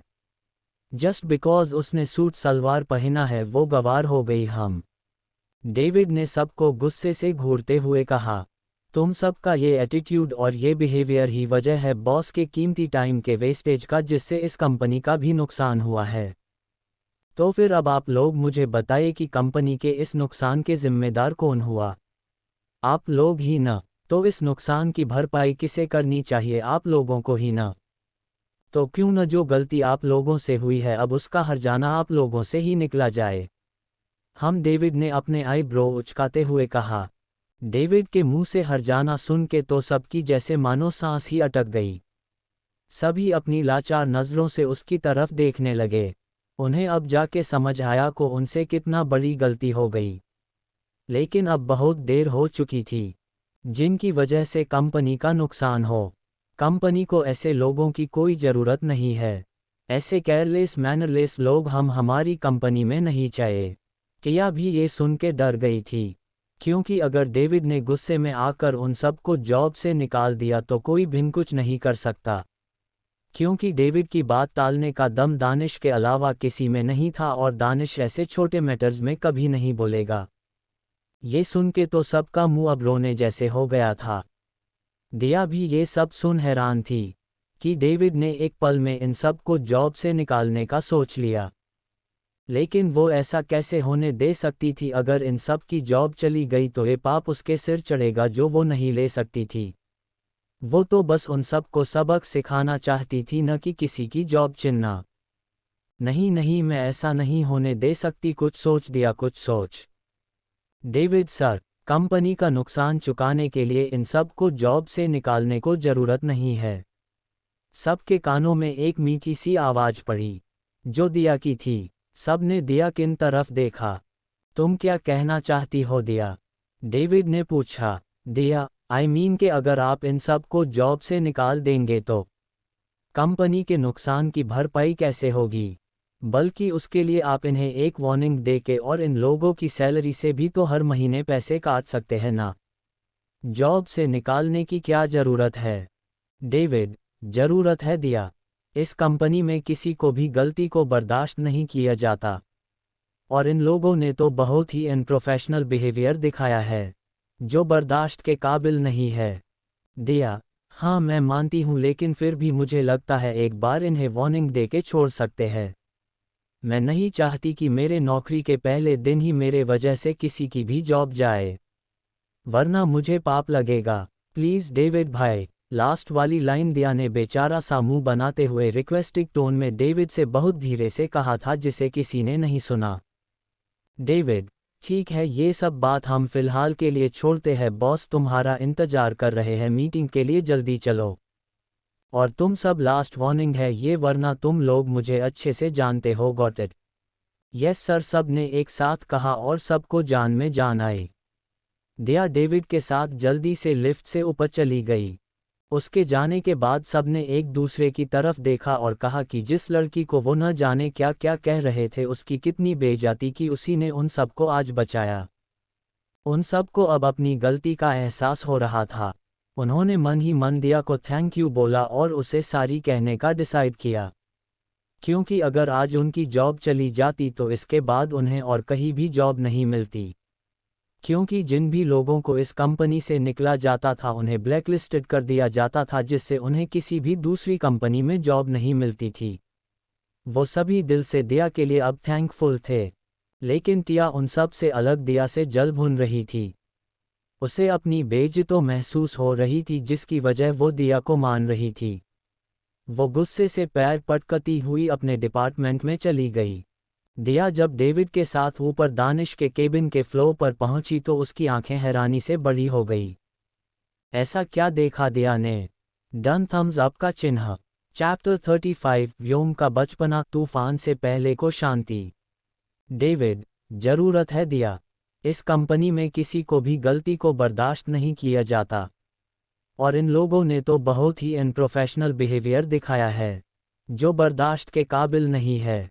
दिया, हाँ मैं मानती हूँ, लेकिन फिर भी मुझे लगता है एक बार इन्हें वार्निंग दे के छोड़ सकते हैं। मैं नहीं चाहती कि मेरे नौकरी के पहले दिन ही मेरे वजह से किसी की भी जॉब जाए, वरना मुझे पाप लगेगा। प्लीज़ डेविड भाई। लास्ट वाली लाइन दिया ने बेचारा सा मुंह बनाते हुए रिक्वेस्टिंग टोन में डेविड से बहुत धीरे से कहा था, जिसे किसी ने नहीं सुना।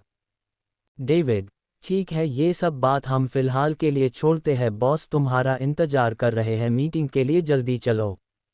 और तुम सब, लास्ट वार्निंग है ये, वरना तुम लोग मुझे अच्छे से जानते हो। Got it?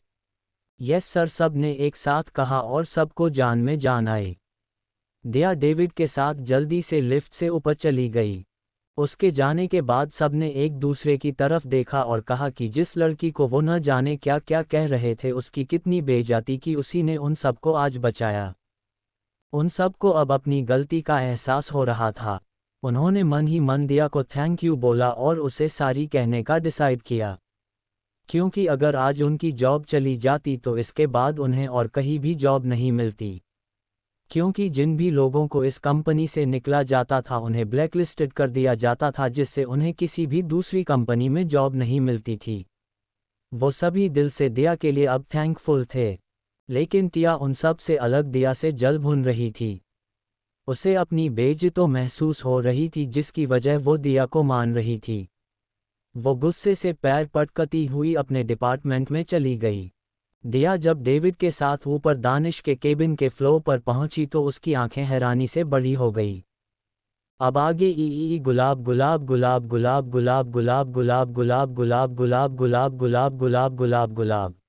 दिया जैसे ही लिफ्ट से बाहर निकली तो सामने का नज़ारा देख के उसके आंखें फटी की फटी रह गई। वो पूरा फ्लो कांच से बना हुआ था। दिया के सामने जो नज़ारा था उसे अपनी आंखों पर विश्वास नहीं हो रहा था। लिफ्ट से बाहर निकलते ही, क्योंकि मीटिंग एरिया तो दिया की लेफ्ट साइड में था, लेकिन ठीक उसके सामने का पूरा एरिया खाली था, जहां लाइन से अलग अलग तरह के फूलों के गमले लगे हुए थे, जो दिखने में बहुत सुंदर लग रहा था। उसके थोड़ा सा आगे चल के ही फ्लोर शीशे का था, जिससे ये महसूस होता था कि इंसान वहां फ्लोर पे ना खड़े होके हवा में खड़ा हो। मतलब वो एरिया फ्लोर से लेकर दीवारें भी ग्लास यानी कांच की ही थी, और वहां भी साइड में गमले लगे हुए थे। यहां से खड़े होके इंसान पूरा शहर देख सकता था, और वहां खड़े होके ऐसा महसूस होता था कि पैरों के नीचे जमीन नहीं है, क्योंकि नीचे तो सड़क दिखाई देती थी। वैसे बाहर का नज़ारा सिर्फ अंदर से ही देखा जा सकता था, अंदर का नज़ारा बाहर से देखने पर सिर्फ ब्लैक शीशे से ही दिखाई देते थे। ये एरिया दानिश की पसंद से बनाया गया था, क्योंकि दानिश को पेड़ पौधों से बहुत प्यार था। अपने खाली टाइम में वो यहाँ आके कुछ सुकून के पल बीतता था। ये पूरा फ्लो सिर्फ और सिर्फ दानिश का ही था, और कोई भी यहाँ इस फ्लो पर काम नहीं करता था। सिर्फ कुछ इम्पोर्टेंट और विप लोगों से ही मीटिंग करने के लिए ही इस फ्लो पर मीटिंग रूम बनाया गया था, वरना इस फ्लो पर सब कुछ दानिश के कंफर्ट के हिसाब से ही था, और किसी को भी यहाँ आने की इजाज़त नहीं मिलती थी। दिया जो ये नज़ारा देखने में बिजी थी, डेविड ने उसे टोकते हुए कहा, दिया जल्दी चलो, मीटिंग के लिए हमें लेट हो रहा। दिया, जी चलिए। एक नज़र उस एरिया को देख डेविड के साथ चली जाती है। एक छोटा सा लेकिन प्यारा सा केबिन था। डेविड दिया को वहां लेके अंदर जाते हुए दिया से कहता है, दिया ये तुम्हारा केबिन है, इससे पहले कि वो कुछ और बोलता। दिया हैरान होते हुए, सच्ची? ये मेरा केबिन है डेविड भाई। दिया के चेहरे पर हैरानी और खुशी साफ साफ दिखाई दे रही थी। डेविड हल्का मुस्कुराते हुए, हाँ ये तुम्हारा केबिन है। और ये फाइल? डेविड ने दिया को फाइल पकड़ाते हुए कहा, इसे जल्दी से जल्दी पढ़ लो, क्योंकि अगले 25 मिनट में मीटिंग ऑनलाइन शुरू होने वाली है। तुम्हें इसकी सारी डिटेल्स पता होनी चाहिए। और डेविड ने कहा, वो फाइल बहुत थोड़ी मोटी थी, लगभग उसमें 500 पेजेस थे जो उसे पढ़ने थे। तुम इसे 25 मिनट में रीड कर लोगी? डेविड ने डाउटली पूछा। दिया ने मुस्कुराते हुए कहा, हार्ड वर्क नहीं, स्मार्ट वर्क जरूरी होता है डेविड भाई। Don't worry, I will manage. और देन 25 मिनट बाद मिलते हैं। Be ready. दिया, ये सर, दिया ने किसी सोल्जर की तरह सीधे खड़े होते हुए कहा। डेविड ने उसे देखा तो उसे हंसी आ गई। दिया को देख मुस्कुराते हुए डेविड ने अपना सिर हिला दिया और बाहर जाते हुए खुद से बोला, पागल है ये लड़की, लेकिन आशा करता हूं कि आगे भी इसकी मासूमियत ऐसी ही बने रहे, क्योंकि इसके आगे डेविड कुछ नहीं बोला और दिया की तरफ एक नज़र देख के बाहर चला गया। दिया अपनी चेयर पे बैठ के सीरियस होके अपने काम में लग गई। वालिया मैंशन ई पार्थ हॉस्पिटल से सीधे आके अपने कमरे में चला गया था, इसीलिए किसी को भी पता नहीं चला था कि वो रात में घर नहीं आया था। सबको यही लगा था कि वो रात में घर लेट से आया था। पार्थ सीढ़ियों से नीचे ही आ रहा था कि तभी कोई आके उसे गले लगा लेता है। ऐसे अचानक से सडन एक्शन के लिए पार्थ तैयार नहीं था। भाई प्लीज़ अपने इस छोटे भाई पर दया करो और मुझे मेरी छोटी जल्लाद बहन से मेरी रक्षा करो। भाई ए कह के व्योम पार्थ के गले लग के दहाड़े मार के रोने लगा। तब तक सभी ब्रेकफास्ट करने के लिए हॉल में आ चुके थे। व्योम तभी पार्थ से अलग होके सीधे उसके पैरों को पकड़ लेता है और फिर से दहाड़े मार रोने लगता है। भाई इस लड़की ने कल से मेरा जीना हराम कर रखा है। व्योम ने कृति की तरफ उंगली दिखाते हुए शिकायत करते हुए कहा। ये सुन कृति का मुंह बन गया। Who you? आपको पता है इसने कल से मुझसे अपने सारे काम करवाए और मुझे अपना नौकर बना लिया, लेकिन इस लड़की का इत्तू सा भी दिल नहीं पिघला। इसने मुझसे बचपन से लेकर आज तक के सारे बदले ले लिए लेकिन फिर भी इसने मुझे मेरी स्पोर्ट्स कार की चाबी नहीं दी। मुझे इंसाफ चाहिए भाई, मुझे इंसाफ चाहिए। मैं और मेरी स्पोर्ट्स कार एक दूसरे के लिए तड़प रहे हैं, लेकिन ये लड़की पत्थर दिल इंसान है जो हम दो प्यार करने वाले लोगों को अलग करने में लगी है। मेरे आंखों के आंसू देख के भी इसका दिल नहीं पिघल रहा है। भाई प्लीज़ भाई, अब आपको अपने छोटे से प्यारे क्यूट से भाई के साथ इंसाफ करना ही होगा। प्लीज़ भाई मुझे इंसाफ दिलाओ। कह के व्योम पार्थ के पैर पकड़ के फिर से रोने लगा। वेरी उसकी नौटंकी देख के बाकी सबको हंसी ओपन माउथ स्माइल आ रही थी और कृति को गुस्सा पाउटिंग, क्योंकि व्योम ने उसकी तारीफों के पुल जो बांधे थे। पार्थ भी अपने छोटे भाई के नौटंकी देख रहा था। पार्थ ने अपना पैर छुड़ाते हुए व्योम से कहा, व्योम मेरा पैर छोड़ो। नहीं भाई, आज पहले आप मेरे साथ इंसाफ करोगे तभी मैं आपका पैर छोड़ूंगा। व्योम ने किसी छोटे बच्चे की तरह जिस करते हुए कहा। पार्थ, ऋषि पकड़ो इसे। व्योम, खबरदार भाई, आप अब तक तो मेरे और कृति के बीच में नहीं आए थे, तो अब भी आप मेरे और पार्थ भाई के बीच में मत आइए। आज मैं बिना इंसाफ लिए भाई के पैर नहीं छोड़ूंगा। व्योम ने पार्थ के पैरों को और जोर से पकड़ लिए। पार्थ को अब फ्रस्ट्रेशन होने लगी थी। उसका भाई उसके पैरों से किसी बंदर के बच्चे की तरह चिपक गया था। फाइन कृति, इसे चाबी दो वरना आज ये इंसाफ के नाम पर मेरा पैर ले लेगा, पार्थ ने कहा। कृति ने मुंह बनाते हुए चाबी व्योम की तरफ बढ़ा दी। चाबी देख के व्योम ने झट से पार्थ का पैर छोड़ दिया और चाबी लेने के लिए वो कृति की तरफ लपका, लेकिन कृति ने जल्दी से वो चाबी ऋषि की तरफ उछाल दी। व्योम, कृति, व्योम ने गुस्से से कहा और ऋषि की तरफ लपका तो ऋषि ने भी चाबी को पार्थ को पास कर दी। पार्थ ने चाबी लेके अपनी जेब में रख के सीधे डाइनिंग टेबल पर बैठ गया। व्योम, भाई, व्योम ने रोने जैसा मुंह बनाते हुए कहा। पार्थ, पहले ब्रेकफास्ट करो, पार्थ ने ऑर्डर देते हुए कहा। तो व्योम मुंह बनाते हुए बैठ गया, जो देख कृति व्योम को चिढ़ाने लगी। व्योम उसकी तरफ गुस्से से लपका तो पार्थ ने उसे देख के घूरा तो वो शांत हो गया। सभी अपना अपना नाश्ता करने लगे। पार्थ एक नज़र सब पे डालते हुए व्योम से पूछता है, What about your audition? Partha की ये बात सुन सभी व्योम की तरफ देखने लगते हैं। व्योम का चेहरा ये सुन लटक जाता है और वो उदास होकर कहता है, मैंने ऑडिशन नहीं दिया। पार्थ खाने की बाइट लेते हुए, और वो क्यों? व्योम, क्योंकि ये ऑडिशन सिर्फ लोगों को दिखाने के लिए है, बल्कि उन लोगों ने पहले ही अपनी कास्ट डिसाइड की हुई है, तो फिर ऑडिशन देने का क्या फ़ायदा? पार्थ, और तुमसे ऐसा किसने कहा? व्योम, प्यार एंटरटेनमेंट सर्किल में ये बात फैली हुई है। पार्थ, और तुम्हें क्यों लगता है कि ये बात सच्ची है? व्योम पार्थ की तरफ देखता है। पार्थ, अगर तुम्हें क्वीन कहे कि इस बार का तुम्हारा एग्ज़ाम बहुत ज़्यादा टफ होने वाला है कि तुम इस बार उसे क्लियर नहीं कर पाओगे, तो क्या एग्ज़ाम देना छोड़ दोगे? व्योम अपनी गर्दन ना में हिला देता है। पार्थ, तो फिर इसीलिए पहले जाके ऑडिशन दो। रोल मिलना न मिलना ये बात की बात है। और रही बात कार की, तो अब तुम्हें कार बिना किसी मेहनत के नहीं मिलेगी। व्योम चौंकते हुए, क्या मतलब? मैंने जब ये कार ली थी तब मुझे याद नहीं था कि तुम्हारे कॉलेज के फाइनल ईयर के एग्ज़ाम जल्दी ही आने वाले हैं। और इसीलिए अब मैंने डिसाइड किया है कि इस बार तुम्हारे एग्ज़ाम में अच्छे मार्क्स आने पर ही मैं तुम्हें ये कार गिफ्ट करूँगा। व्योम, वॉट? नो भाई, आप ऐसा नहीं कर सकते मेरे साथ। उसका मुंह फिर से रोने जैसा हो गया था। मॉम डैड कुछ बोलिए भाई को, वो ऐसा नहीं कर सकते। क्यों नहीं कर सकता मैं? तुम्हें एक बात बता दूं मैं कि मैंने अपनी पहली कार खुद अपने पैसों से खरीदी थी। उसके पहले मेरे पास सिर्फ एक पुरानी बाइक थी। और अब ऋषि भी अपनी ही कंपनी में एक नॉर्मल एम्प्लॉय की तरह ही काम करता है। वालिया खानदान का ये कल्चर है कि हर किसी को बिना मेहनत के कुछ नहीं मिलता। यहाँ सबने अपनी पहचान अपने दम पर बनाई है। उसके बाद ही कुछ मिला है। क्योंकि तभी अपनी कामयाबी का मजा भी आता है। मैंने कार के लिए मना नहीं किया है। बट आई वॉन्ट्स रिजल्ट्स, क्योंकि तुम्हारे पिछली बार का रिजल्ट कुछ ज़्यादा अच्छा नहीं था। मैं चाहता हूँ कि अपने करियर के साथ साथ तुम पहले अपनी पढ़ाई पर भी उतना ही फोकस करो। तो अब ये कार तुम्हें तुम्हारे रिजल्ट के बाद मिलेगी।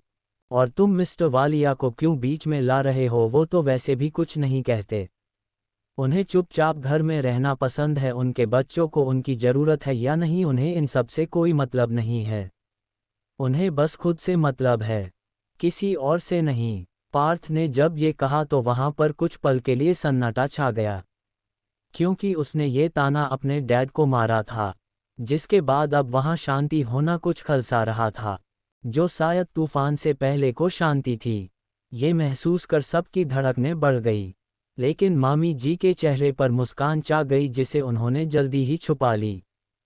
फाइनली आज फिर से तमाशा देखने को मिलेगा, मामी जी ने अपने मन में कहा। सीघनिया एंटरप्राइजेज दिया फाइल को अच्छी तरह से स्टडी करने के बाद सीधे मीटिंग रूम में एंटर करती है। वहाँ सिर्फ दो लोग मौजूद थे, एक डेविड और दूसरा दानिश। डेविड को दिया देख सकती थी, लेकिन दानिश का चेहरा दिया को दिखाई नहीं दे रहा था। हेलो सर, दिया ने कहा। I am ready for the meeting. So finally you are here miss Diya. Done thumbs up का चिन्ह। चैप्टर 36 दिया और दानिश की बहस। Parth said sorry. Vyom, what? No भाई, आप ऐसा नहीं कर सकते मेरे साथ। उसका मुंह फिर से रोने जैसा हो गया था। मॉम डैड कुछ बोलिए भाई को, वो ऐसा नहीं कर सकते। क्यों नहीं कर सकता मैं? तुम्हें एक बात बता दूं मैं कि मैंने अपनी पहली कार खुद अपने पैसों से खरीदी थी। उसके पहले मेरे पास सिर्फ एक पुरानी बाइक थी। और अब ऋषि भी अपनी ही कंपनी में एक नॉर्मल एम्प्लॉय की तरह ही काम करता है। वालिया खानदान का ये कल्चर है कि हर किसी को बिना मेहनत के कुछ नहीं मिलता। यहाँ सबने अपनी पहचान अपने दम पर बनाई है। उसके बाद ही कुछ मिला है। क्योंकि तभी अपनी कामयाबी का मजा भी आता है। मैंने कार के लिए मना नहीं किया है। बट आई वॉन्ट्स रिजल्ट्स, क्योंकि तुम्हारे पिछली बार का रिजल्ट कुछ ज़्यादा अच्छा नहीं था। मैं चाहता हूँ कि अपने करियर के साथ साथ तुम पहले अपनी पढ़ाई पर भी उतना ही फोकस करो। तो अब ये कार तुम्हें तुम्हारे रिजल्ट के बाद मिलेगी। और तुम मिस्टर वालिया को क्यों बीच में ला रहे हो? वो तो वैसे भी कुछ नहीं कहते। उन्हें चुपचाप घर में रहना पसंद है। उनके बच्चों को उनकी ज़रूरत है या नहीं, उन्हें इन सब से कोई मतलब नहीं है। उन्हें बस खुद से मतलब है, किसी और से नहीं। पार्थ ने जब ये कहा तो वहाँ पर कुछ पल के लिए सन्नाटा छा गया। क्योंकि उसने ये ताना अपने डैड को मारा था, जिसके बाद अब वहाँ शांति होना कुछ खलसा रहा था, जो शायद तूफान से पहले को शांति थी। ये महसूस कर सबकी धड़कनें बढ़ गई। लेकिन मामी जी के चेहरे पर मुस्कान छा गई, जिसे उन्होंने जल्दी ही छुपा ली। फाइनली आज फिर से तमाशा देखने को मिलेगा, मामी जी ने अपने मन में कहा। सीघनिया एंटरप्राइजेज दिया फाइल को अच्छी तरह से स्टडी करने के बाद सीधे मीटिंग रूम में एंटर करती है। वहाँ सिर्फ दो लोग मौजूद थे, एक डेविड और दूसरा दानिश। डेविड को दिया देख सकती थी, लेकिन दानिश का चेहरा दिया को दिखाई नहीं दे रहा था। हेलो सर, दिया ने कहा। I am ready for the meeting. So finally you are here miss Diya. अब आगे ई गुलाब गुलाब गुलाब गुलाब गुलाब गुलाब गुलाब गुलाब गुलाब गुलाब गुलाब गुलाब गुलाब गुलाब। दिया जब मीटिंग रूम में एंटर हुई तो उसे आवाज सुनाई दी। Finally you are here miss Diya. Let's start the meeting क्योंकि तुम्हारी वजह से ऑलरेडी मेरा बहुत नुकसान हो चुका है और लेट भी। और तुम अब जाके मीटिंग के लिए रेडी हुई हो। दिया को बस ये आवाज सुनाई दे रही थी, लेकिन कोई दिखाई नहीं दे रहा था, क्योंकि मीटिंग रूम में इस वक्त सिर्फ एक दिन लाइट जल रही थी। लेकिन ये बात सुन के उसे गुस्सा बहुत आया। कौन है यहाँ और आप कैसे कह सकते हैं कि मेरी वजह से आपका नुकसान हुआ है? हाँ, मैं तो आपको जानती तक नहीं। आज तक अपने होशो हवास में मैंने कभी भी किसी भी गरीब का नुकसान नहीं किया, और आप कह रहे हैं कि मैंने आपका नुकसान किया है।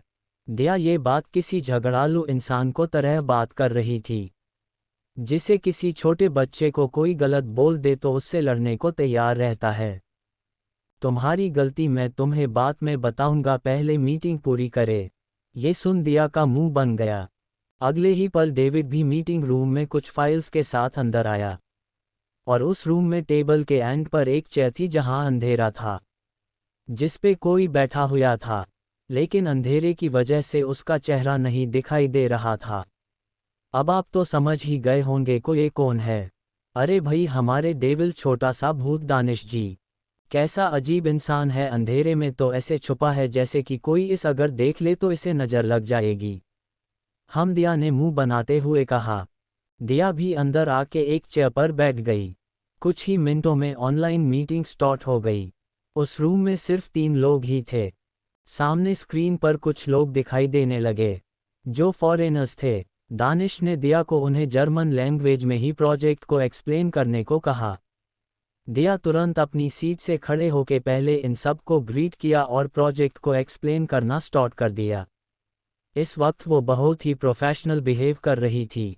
1 घंटे बाद जब प्रेजेंटेशन कंप्लीट हुई तब दिया ने उनसे इस प्रोजेक्ट को लेके उनके व्यूज पूछे।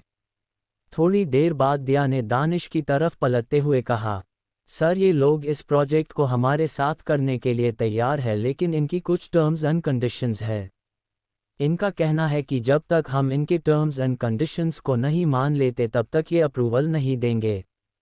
इनकी इतनी औकात नहीं है कि मेरे सामने टर्म्स एंड कंडीशंस रखे। कह दो इनसे, लोग हमारे बोलने को हिम्मत नहीं करते, और ये हमें अपनी ताकत दिखा रहे हैं। अब हमें ही ये प्रोजेक्ट नहीं करना। दिया वापस से स्क्रीन को तरफ मुड़ी और उसने उन सब से कुछ बात की और मीटिंग ओवर हो गई। दानिश का मूड खराब हो चुका था। वो इस वक्त गुस्से में लग रहा था। सर क्या मैं कुछ कहूँ? दिया ने कहा। डेविड, हाँ बोलो दिया, क्या कहना है तुम्हें? सर मैंने इन लोगों को डायरेक्ट माना नहीं किया है। मैंने उनसे कहा है कि हम उन्हें सोच के बताएंगे। दानिश, और तुम होती कौन हो ये डिसाइड करने वाली? हम। डेनिश ने गुस्से से घूरते हुए दिया को कहा, लेकिन दिया को बस उसकी गुस्से भरी आवाज सुनाई दी। घर पर को भस्मासुर, यहाँ ये दूसरा भस्मासुर मेरी जिंदगी में ही सबको मुझे जलाने के लिए क्यों भेजते हैं आप? आपकी दुश्मनी क्या है मुझसे?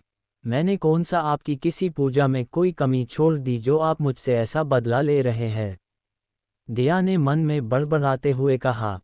दिया, सर ट्रांसलेटर का मतलब सिर्फ एज इट इज बात को ट्रांसलेट करना नहीं होता है, वरना ये काम तो आजकल ट्रांसलेटर मशीन द्वारा भी किया जा सकता है। सर इस वक्त आप शायद गुस्से में हैं इसीलिए आपने ऐसा कहा, लेकिन गुस्सा शांत होने के बाद आप सोच के देख लेना, आपको पता चल जाएगा कि मैंने ऐसा क्यों कहा। कह के दिया मीटिंग रूम से बाहर चली गई। ये लड़की खुद को समझती क्या है? मेरे सामने इंसान बोलने की हिम्मत तक नहीं करता और ये मुझे एटीट्यूड दिखा रही है। ये नौकरी मैंने इसे सिर्फ अपनी मॉम की जान बचाने की वजह से ये नौकरी वापस दी है, वरना इतनी लापरवाह लड़की जो अपना ज्वाइन-इन लेटर खो दे, वो सिंघानिया इंडस्ट्रीज में इस जॉब के लायक नहीं हो सकती। इसकी लापरवाही की वजह से ही उस दिन हमें इतना लॉस हुआ, और आज इसने मेरी बात टाली। हाउ डरेशी, दानिश ने अपने दांत पीसते हुए कहा। डेविड बस चुपचाप दानिश को बात सुन रहा था। वो जानता था कि वो कुछ नहीं कर सकता था। दानिश ने डेविड को कुछ ऑर्डर्स दिए और डेविड बाहर चला गया। दानिश वही बैठे गुस्से से अपने माथे को अपनी 2 उंगलियों से रब कर रहा था। बहुत शौक है ना तुम्हें जॉब करने का, अब करो, दानिश ने खुद से कहा। वालिया मैंशन ई। माहौल इस वक्त बहुत गर्म था। पार्थ ने जानबूझ के अपने पिता को उन्हें गुस्सा दिलाने के लिए ये सब कहा था, क्योंकि अपने पास्ट में किए हुए गलतियों को वजह से पार्थ के फादर के अंदर उसके लिए गुस्सा था, जिसकी वजह से वो उससे बात नहीं करते थे और न किसी और से भी ज़्यादा बातें करते थे। कहते हैं ना कि इंसान जिससे सबसे ज़्यादा प्यार करता है, अगर वही हमारी सारी उम्मीदों को तोड़ दे तो इंसान बाकियों से भी प्यार और अपनेपन की उम्मीद छोड़ देता है। यही हाल पार्थ के पिता का भी था। वो उससे बहुत प्यार करते थे, लेकिन जब पार्थ ने उनसे अपने रिश्ते तोड़ लिए थे तब से ही वो भी जैसे जिंदगी काट रहे थे, जीना शायद भूल गए थे। अपने इस जन्म में अपनी गलतियों के एहसास को वजह से पार्थ के अंदर हिम्मत ही नहीं हो पा रही थी कि वो अपने पिता से बात करे या माफ़ी मांगे। इसीलिए उसने ये तरीका अपनाया ताकि वो अपने पिता के अंदर अपने लिए भरे हुए सिकवे शिकायतों को निकाल सके, क्योंकि शायद उसने गलतियां ही इतनी की थी कि माफ़ी मांगने का पेशेंस उसके पास नहीं था। पार्थ के डैड को उसकी बात सुन के बहुत ज़्यादा गुस्सा आया। वो हमेशा अपने बच्चों के लिए कुछ भी कर सकते थे, लेकिन पार्थ ने उन पर इस बात को लेके इल्ज़ाम लगाया। तुम्हारी हिम्मत कैसे हुई ये बात कहने की? सौरभ जी ने गुस्से में डाइनिंग टेबल पे हाथ पटक के खड़े होते हुए कहा। एक बाप कभी भी अपने बच्चों को लेकर लापरवाह नहीं हो सकता। माँ बाप जब तक जीते हैं उनकी दुनिया उनके बच्चों के ही आगे पीछे घूमती रहती है। तुम अपने माँ बाप का प्यार भूल गए हो, लेकिन तुम्हें ये कहने का हक किसने दिया कि तुम मुझे लेके मेरे बच्चों के लिए मेरे प्यार पर उंगली उठाओ? सौरभ जी ने गुस्से में पार्थ को तरफ बढ़ते हुए कहा। तुम शायद भूल गए हो कि तुम्हारे इस बाप ने तुम्हारी परवरिश कितने लाड़ और प्यार से को थी, लेकिन तुमने एक पल नहीं लगाया उस रिश्ते को ख़त्म करने में, और आज फिर से तुम मुझे मतलबी और खुदगर्ज बना रहे हो। सौरभ जी ने लगभग चिल्लाते हुए ये बात कही थी, जिससे उनकी सांसें अब ऊपर नीचे होने लगी थी। ये देख सबको टेंशन होने लगी थी। कीर्ति ने डर के मारे व्योम का हाथ टाइटली पकड़ लिया। व्योम भी उसे शांत करवाने लगा। कविता जी को भी बहुत टेंशन हो रही थी, लेकिन उन्हें डर था कि अगर वो बीच में गई तो कहीं बात और न बिगड़ जाए, क्योंकि उन्हें तो अभी भी यही लगता था न कि पार्थ उन्हें है करता है। लेकिन मामी जी को तो बहुत मज़ा आ रहा था ये ड्रामा देखने में। ऋषि सौरभ जी की तरफ उन्हें रोकने के लिए बढ़ा ही था कि तभी पार्थ ने कुछ ऐसा किया जिससे सभी हैरान हो गए। सभी अपनी पलकें बार बार झपकाने लगे, जैसे उन्हें विश्वास ही नहीं रहा था। लेकिन ये नज़ारा देख पार्थ की फैमिली के होठों पर एक स्माइल आ गई। पार्थ ने अपने डैड को गले लगा लिया और उनकी बढ़ती हुई सांसें को शांत करते हुए बोला, तो मैंने कब आपसे ये कहा कि आपने ये सब नहीं किया है? डैड, ये कहते हुए पार्थ सौरभ जी के पीठ को रब कर रहा था ताकि उन्हें शांत कर सके। मैं बस ये कहना चाहता हूँ कि लाइफ के इस एज में आपके बच्चों को आपके सपोर्ट की, आपके एक्सपीरियंस की ज़रूरत है। आपने अपनी लाइफ में, अपने बिजनेस में जो सीखा है, अब वक्त आ गया है कि आप अब वो एक्सपीरियंस अब अपने बच्चों के साथ बांटे। ये कहते हुए पार्थ सौरभ जी से दूर हुआ। सौरभ जी तो उसे अविश्वास भरी नज़रों से देख रहे थे, क्योंकि उन्हें भी यकीन नहीं हो रहा था कि पार्थ ने उन्हें गले लगाया।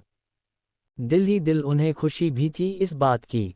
इतने सालों बाद अपने बेटे के गले मिलके उनका दिल बाग बाग हो गया था। और सबसे बड़ी बात, पार्थ ने उन्हें डैड कह के बुलाया। उन्हें अपने कानों पर विश्वास नहीं हो रहा था, लेकिन उनके चेहरे पे इस वक्त कोई भाव नहीं थे। पार्थ ने उन्हें सोफे पे बैठाते हुए प्यार से कहा, मैं बस आपसे ये कहना चाहता हूँ कि ऋषि इस वक्त एक बहुत इम्पोर्टेंट प्रोजेक्ट पर काम कर रहा है। मैं चाह के भी उसे टाइम नहीं दे पा रहा। वो कहता नहीं, लेकिन उसे इस वक्त बहुत ही एक्सपीरियंस इंसान के गाइडेंस की ज़रूरत है। उसके टैलेंट को अगर आपके एक्सपीरियंस की नज़र मिल जाएगी ना, तो वो न सिर्फ इस प्रोजेक्ट को बल्कि अपनी लाइफ की रेस में भी नंबर 1 आएगा। पार्थ को बात सुन ऋषि की आंखें भी नम हो गई, क्योंकि पार्थ ने बिल्कुल सही कहा था। कई बार लाइफ के कुछ प्रॉब्लम्स में हम अपने बड़ों को ज़रूरत होती है। भले ही हम कितने भी टैलेंटेड क्यों ना हो, लेकिन अपने माता पिता या अपने किसी बड़े का सपोर्ट हमारी लाइफ के प्रॉब्लम में डट के खड़े रहने का हौसला देती है। मेरे टाइम पर तो दादाजी थे जिन्होंने मुझे गाइड किया था। ये सब किसी भी कॉलेज में नहीं सिखाया जाता है डैड, आप भी जानते हैं। ये एक्सपीरियंस तो एक बिजनेसमैन को उसकी फैमिली की तरफ से विरासत में मिलती है, जिससे वो कम समय में ज़्यादा तरक्की कर सके। मैं चाहता हूं कि आप अपना वही ज्ञान वो विरासत ऋषि को दे। इसीलिए मैंने ये सब कहा। लेकिन आप तो चुपचाप घर में ऐसे बैठे रहते ही जैसे आपको किसी से कोई मतलब ही नहीं है, किसी से कोई बात नहीं, कुछ नहीं। तो ऐसे में कैसे आपके बच्चे अपनी लाइफ में चलाना सीखेंगे? ये सब कौन देखेगा आखिर, बताइए। ये व्योम पार्थ ने व्योम की तरफ देखते हुए कहा। इसे कोई भी बात जब तक डांट के न कहो इसे समझ नहीं आती, तो मैं आखिर कहाँ संभलूं। ये सुन व्योम का मुंह बन गया। लेकिन ये तो आपके बच्चे हैं ना, फिर भी आप इतने कामली बैठे रहते हैं, बस कुछ नहीं कहते क्यों?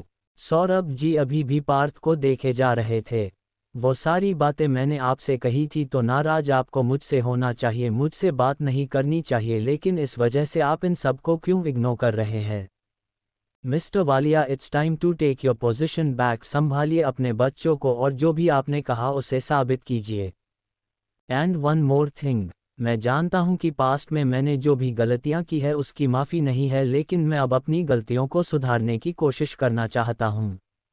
इसलिए हो सके तो मुझे माफ़ कर दीजिएगा डैड। ये कहते हुए पार्थ को आंखों में इस वक्त नमी तैर गई थी, जो सिर्फ सौरभ जी ही देख पाए थे। ये कह पार्थ जल्दी से खड़ा हुआ और बाहर को तरफ जाते हुए कहा, मेरी बातों को सोचिएगा जरूर मिस्टर वालिया। ये कह उसने अपने आंखों पर गॉगल्स चढ़ाया और घर से बाहर चला गया, अपने पीछे सौरभ जी को हैरान और शौक छोड़ के डन थम्स अप का चिन्ह। चैप्टर 37, क्या डेविड ने दिया है दिया को धोखा? मैं चाहता हूं कि आप अपना वही ज्ञान वो विरासत ऋषि को दे। इसीलिए मैंने ये सब कहा। लेकिन आप तो चुपचाप घर में ऐसे बैठे रहते ही जैसे आपको किसी से कोई मतलब ही नहीं है, किसी से कोई बात नहीं, कुछ नहीं। तो ऐसे में कैसे आपके बच्चे अपनी लाइफ में चलाना सीखेंगे? ये सब कौन देखेगा आखिर, बताइए। ये व्योम पार्थ ने व्योम की तरफ देखते हुए कहा। इसे कोई भी बात जब तक डांट के न कहो इसे समझ नहीं आती, तो मैं आखिर कहाँ संभलूं। ये सुन व्योम का मुंह बन गया। लेकिन ये तो आपके बच्चे हैं ना, फिर भी आप इतने कामली बैठे रहते हैं, बस कुछ नहीं कहते क्यों? सौरभ जी अभी भी पार्थ को देखे जा रहे थे। वो सारी बातें मैंने आपसे कही थी, तो नाराज आपको मुझसे होना चाहिए, मुझसे बात नहीं करनी चाहिए, लेकिन इस वजह से आप इन सबको क्यों इग्नोर कर रहे हैं? Mister Walia, it's time to take your position back. संभालिए अपने बच्चों को और जो भी आपने कहा उसे साबित कीजिए। एंड वन मोर थिंग, मैं जानता हूं कि पास्ट में मैंने जो भी गलतियां की है उसकी माफ़ी नहीं है, लेकिन मैं अब अपनी गलतियों को सुधारने की कोशिश करना चाहता हूं।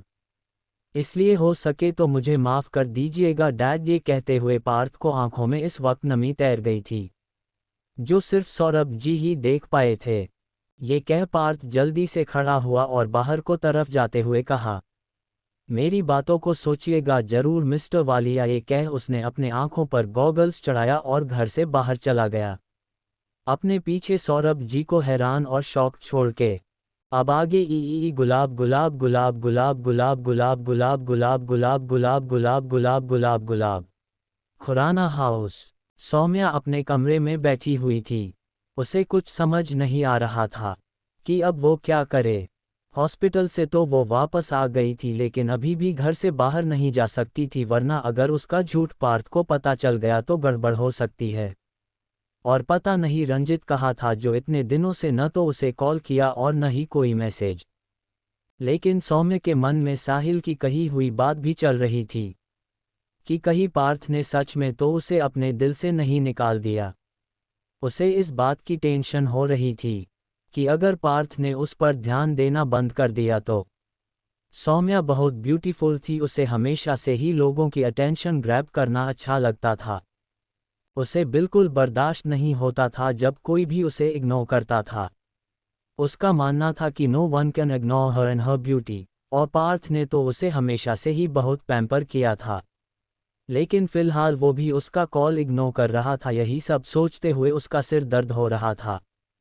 तभी साहिल उसके रूम में अपने हाथों में 2 कप कॉफ़ी लेके अंदर आते हुए बोला, ओहो सिस, तुम भी ना इतने दिनों तक बेड पर पड़े रहने का नाटक कर करके लगता है तुम्हें बेड पे पड़े रहना अच्छा लग रहा है।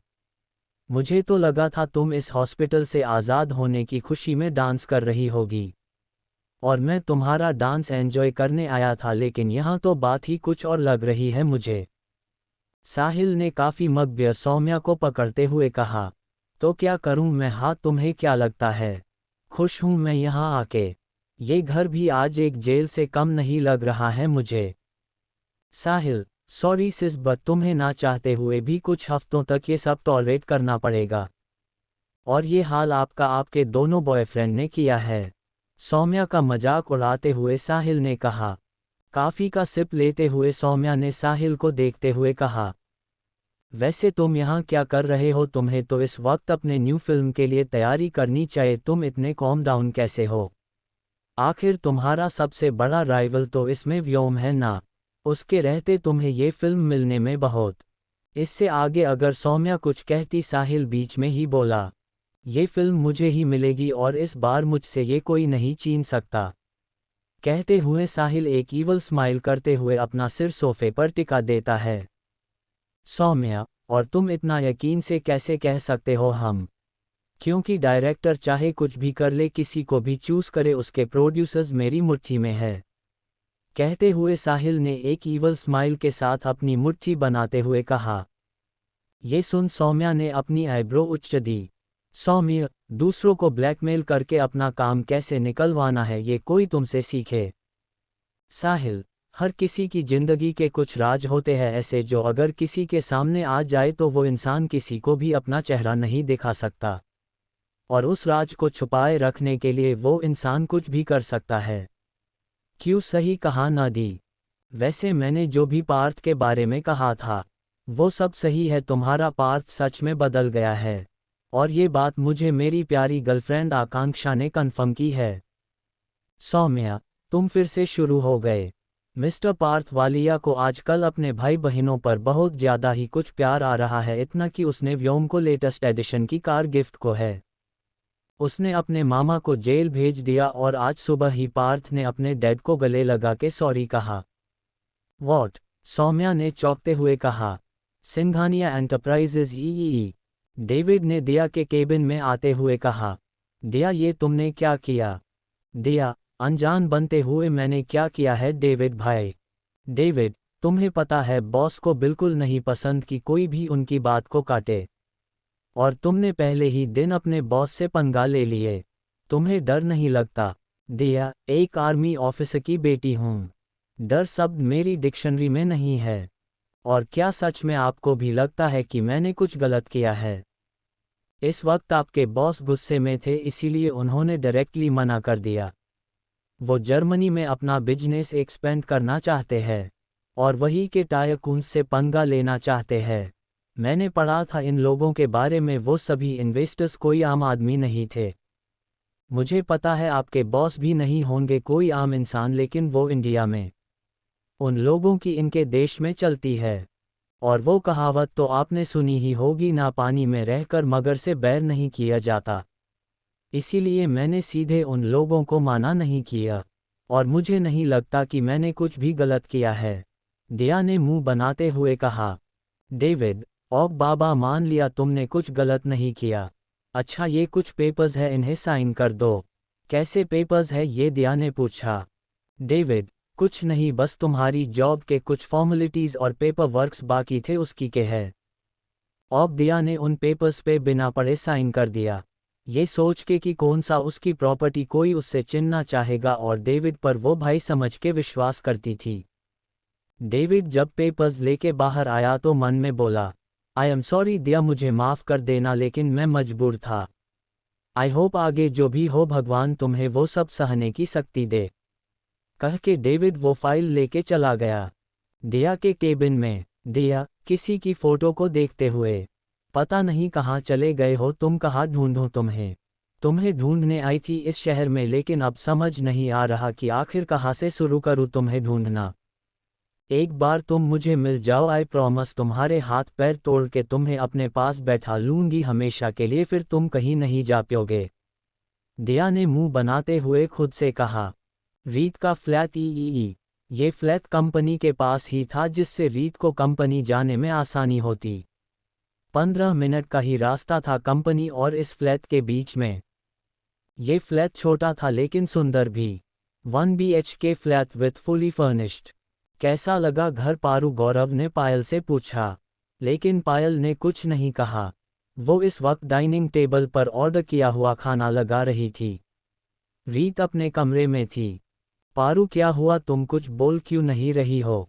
प्लीज़ मुझसे बात तो करो ना, हुआ क्या है बताओ तो सही, गौरव ने पारुल को मानते हुए कहा।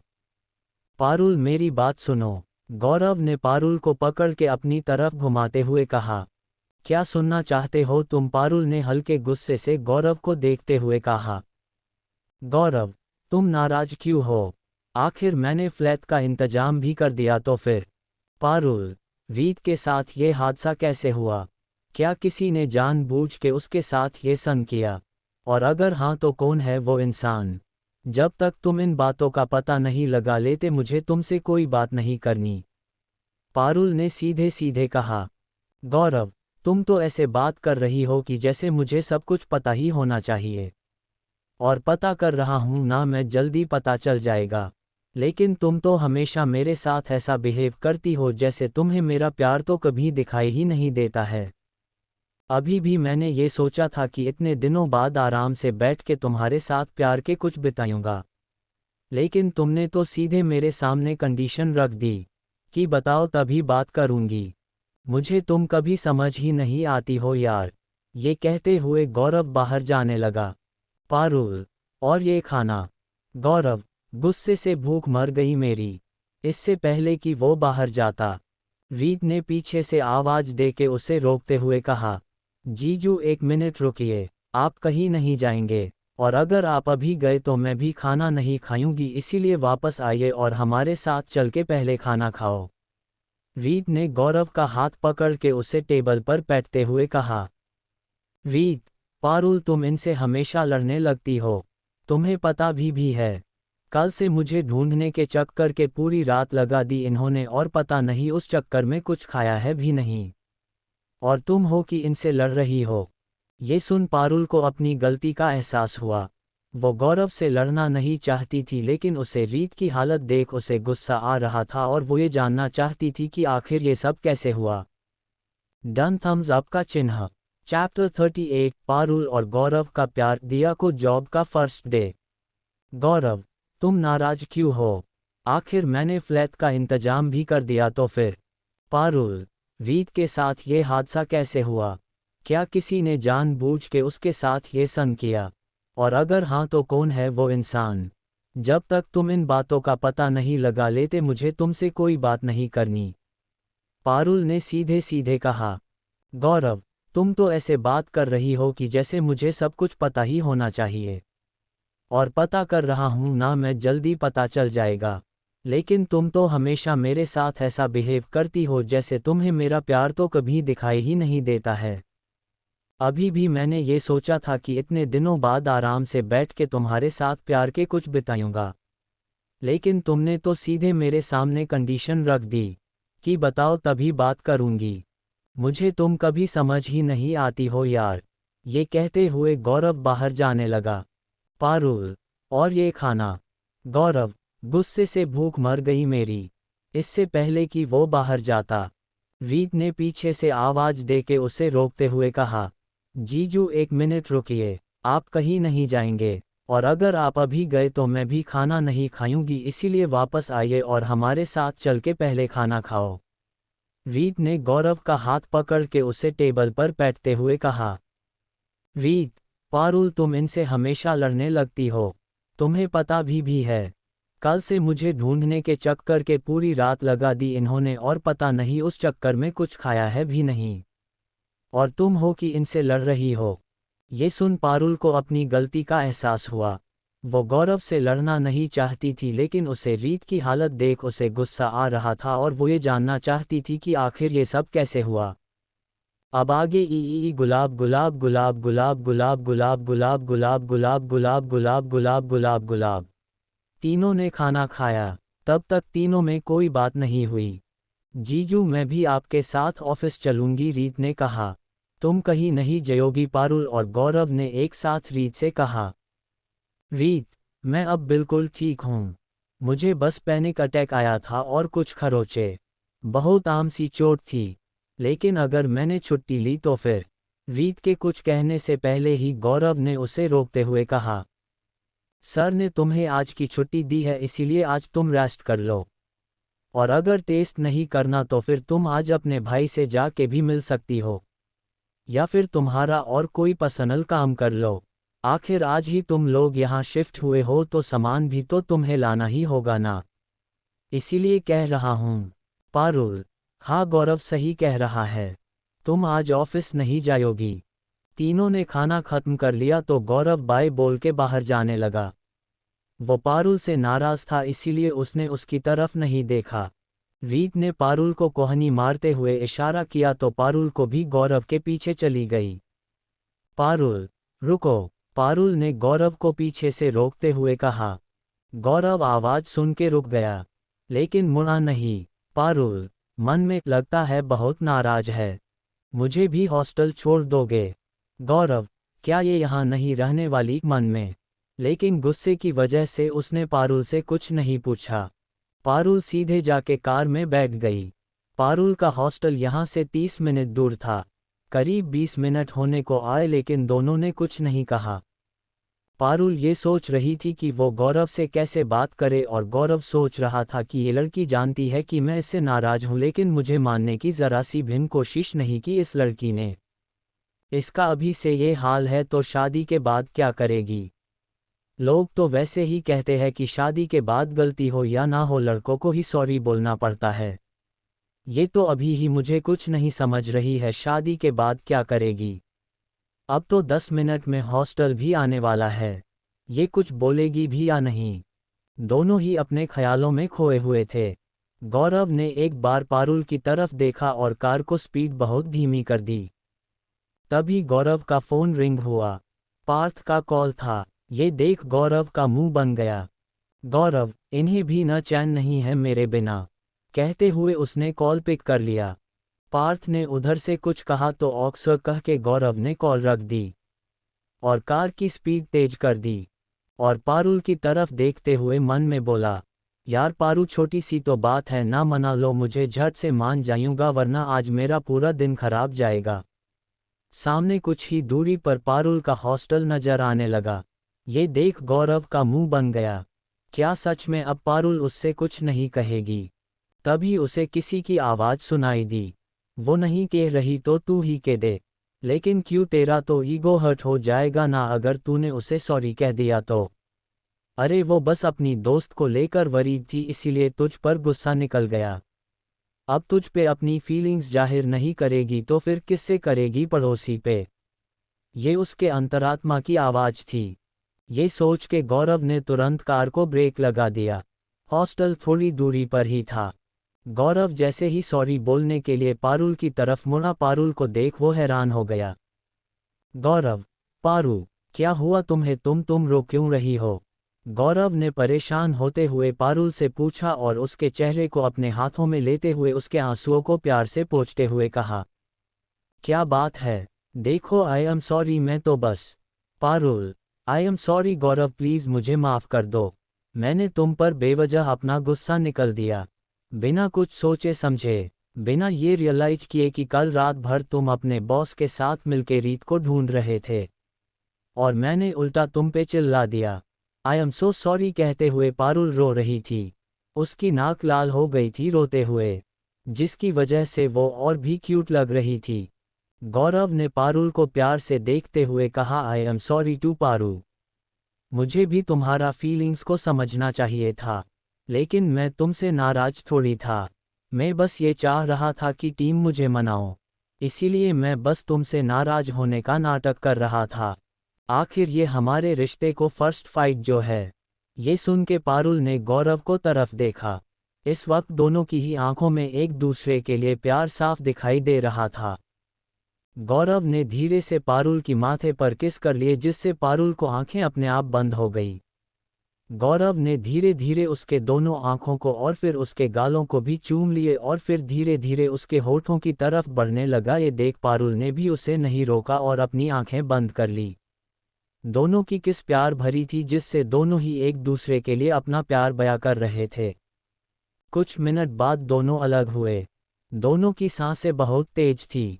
गौरव ने पारुल को गले लगाते हुए कहा, आगे से अगर तुम मुझसे लड़ो तो तुम मुझे मना लेना, और अगर मैंने तुम्हें नाराज किया तो मैं तुम्हें माना लूँगा। लेकिन प्लीज़ रोना मत, मुझे तुम्हारी आंखों में आंसू बिल्कुल नहीं पसंद। पारुल, देखो इधर मेरी तरफ, गौरव ने पारुल से कहा। पारुल ने गौरव की तरफ देखा तो गौरव ने उसकी आंखों में देखते हुए कहा, इतनी छोटी सी बात पर तुम इतना आंसू बहाओगी तो आगे तो हमारी और भी कई सारी लड़ाइयाँ होंगी। छोटी मोटी लड़ाइयाँ तो कपल्स में नॉर्मल होता है ना, जिससे रिश्ता और भी ज़्यादा मजबूत बनता है। इसीलिए इन आंसुओं को वेस्ट नहीं करना। और गौरव ने पारुल के माथे पर एक बार और किस करते हुए कहा। तो पारुल ने भी मुस्कुरा के अपनी पलकें झपका दी और गौरव को कस के गले लगा लिया। वैसे तुम यहाँ तो नहीं रहने वाली हो ना? तुमने कहा था कि तुम रीत के साथ फ्लैट में ही रहोगी तो फिर? गौरव ने पूछा। अरे बुद्धू, अपना सामान लेने तो मुझे यहाँ आना ही था ना। गौरव, ओह सॉरी। अच्छा तुम जाओ, मुझे भी जल्दी ऑफिस पहुँचना है।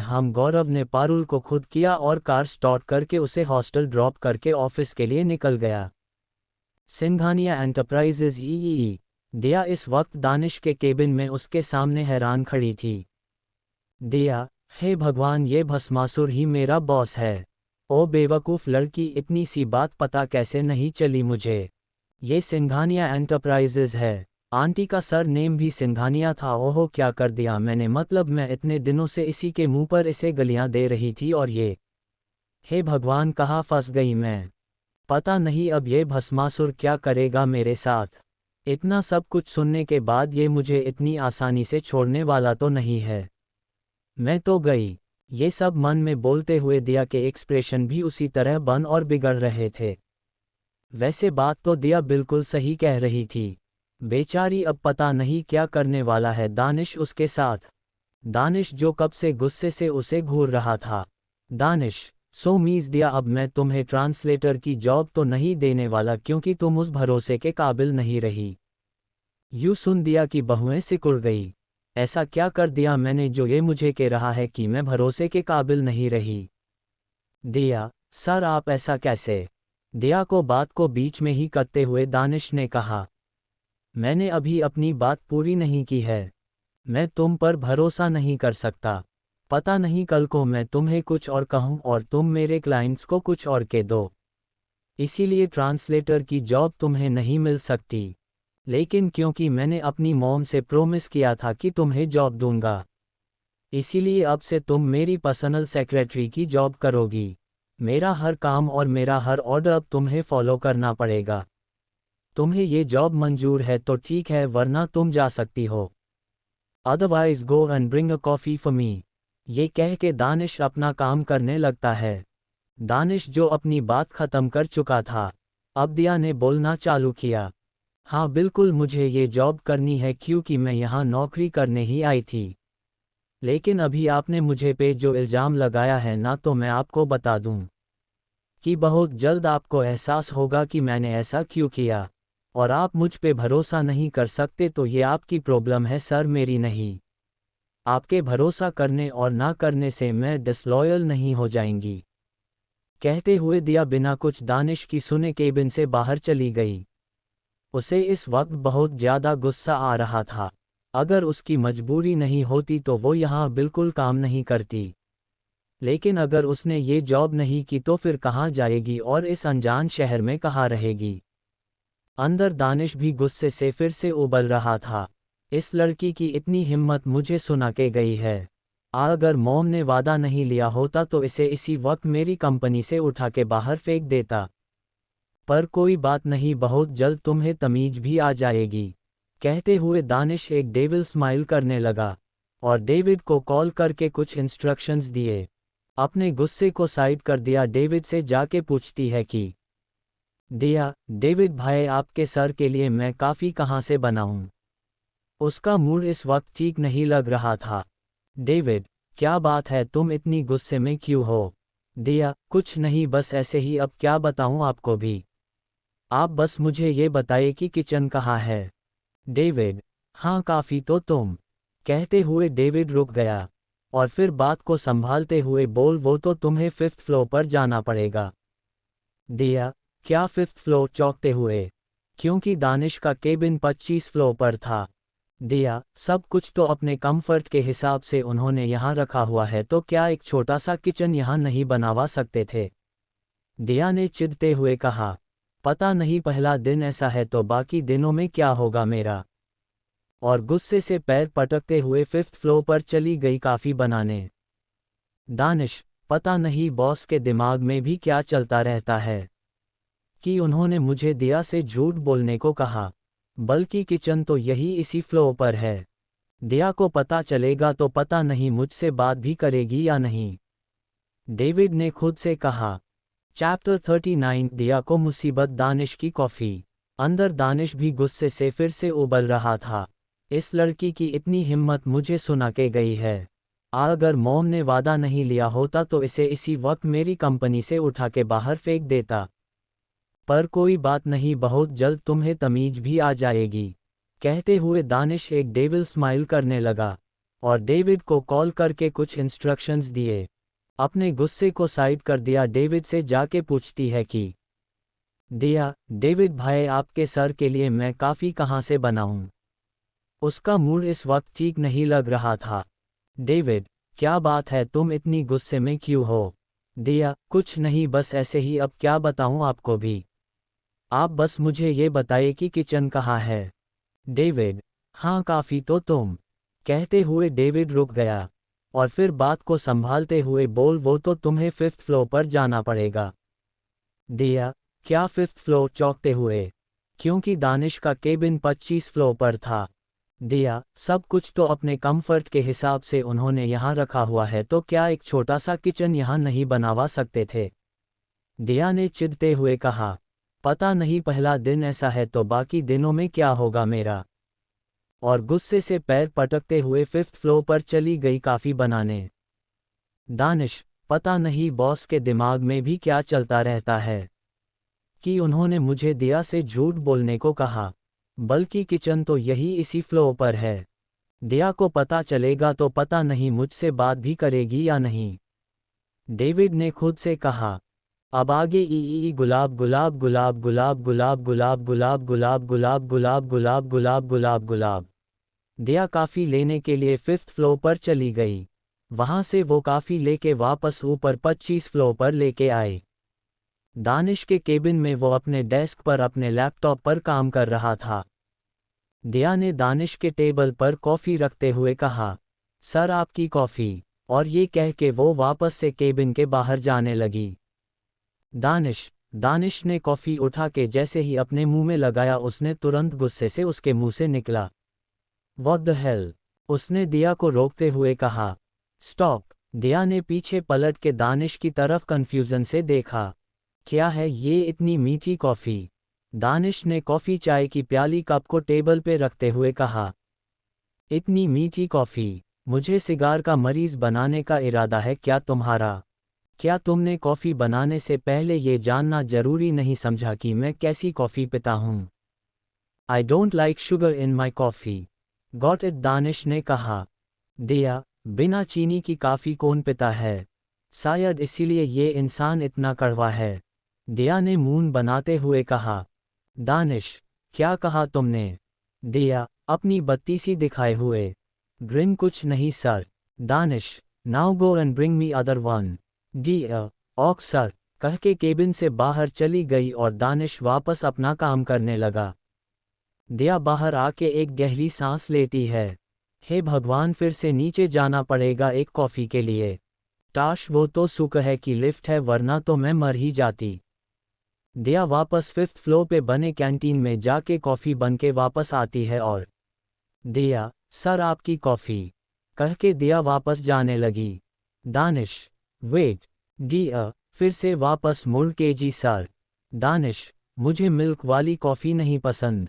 दिया, क्या, पर आपने पहले तो नहीं बताया था ना। दानिश, तुमने पूछा था, ये तुम्हारा काम है पूछना। दिया, गुस्से से अपने दांत पीसते हुए दानिश को देख रही थी।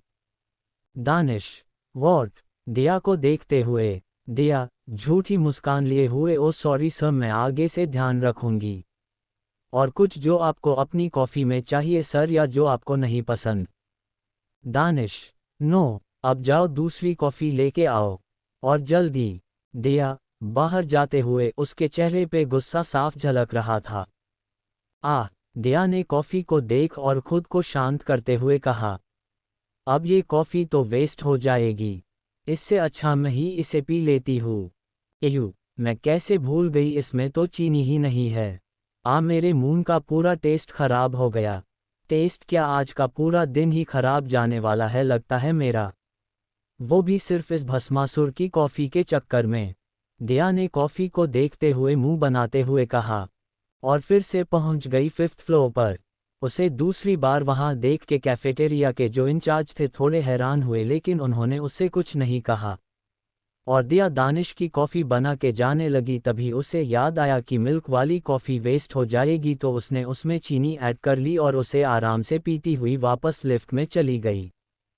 दानिश के केबिन में। दिया, सर योर कॉफ़ी, कहते हुए दिया ने कॉफ़ी को वहां रखा और इस बार वहीं खड़ी रही। उसे उम्मीद थी कि इस बार उसने कॉफ़ी परफेक्ट बनाई हो, लेकिन फिर भी वो वहां खड़ी रही कि दानिश उसकी कॉफ़ी में फिर से कोई और कमी न निकाल दे। दानिश अपने काम में इतना बिजी था कि शायद उसने दिया की बात नहीं सुनी, और उसने बिना देखे ही अपना हाथ फाइल लेने के लिए जैसे ही आगे बढ़ाया। दिया, ओ नो सर कॉफ़ी, कहते हुए दिया चिल्लाए, लेकिन तब तक देर हो चुकी थी। दानिश का हाथ लगने से कॉफ़ी नीचे गिर चुकी थी। ये सब इतना अचानक हुआ कि दानिश को कुछ समझ नहीं आया, और दिया को आंखें बड़ी हो गई। दानिश, व्हाट द एफ, के दानिश ने तेज आवाज में कहा, और अपना हाथ झटकने लगा क्योंकि थोड़ी कॉफ़ी उसके हाथ पे भी गिर गई थी, जिससे उसका हाथ थोड़ा जल गया था, क्योंकि काफ़ी बहुत गर्म थी। ये देख दिया ने जल्दी से पानी को बॉटल जो कि टेबल पे रखी हुई थी उसे लेके दानिश की तरफ आते हुए उसके हाथों को पकड़ के उसके ऊपर पानी की बॉटल से पानी गिराने लगी, ताकि उसकी जलन कम हो सके। सर क्या आप ठीक है?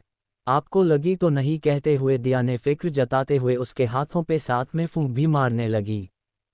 ऐसा करते हुए दिया के चेहरे पे थोड़ी तकलीफ भी झलक रही थी, जैसे उसी को चोट लगी हो, लेकिन दिया ये सिर्फ इंसानियत के नाते ही कर रही थी, जैसे हम किसी का दर्द देख के जो तकलीफ या दया भाव उमड़ता है वो वाला।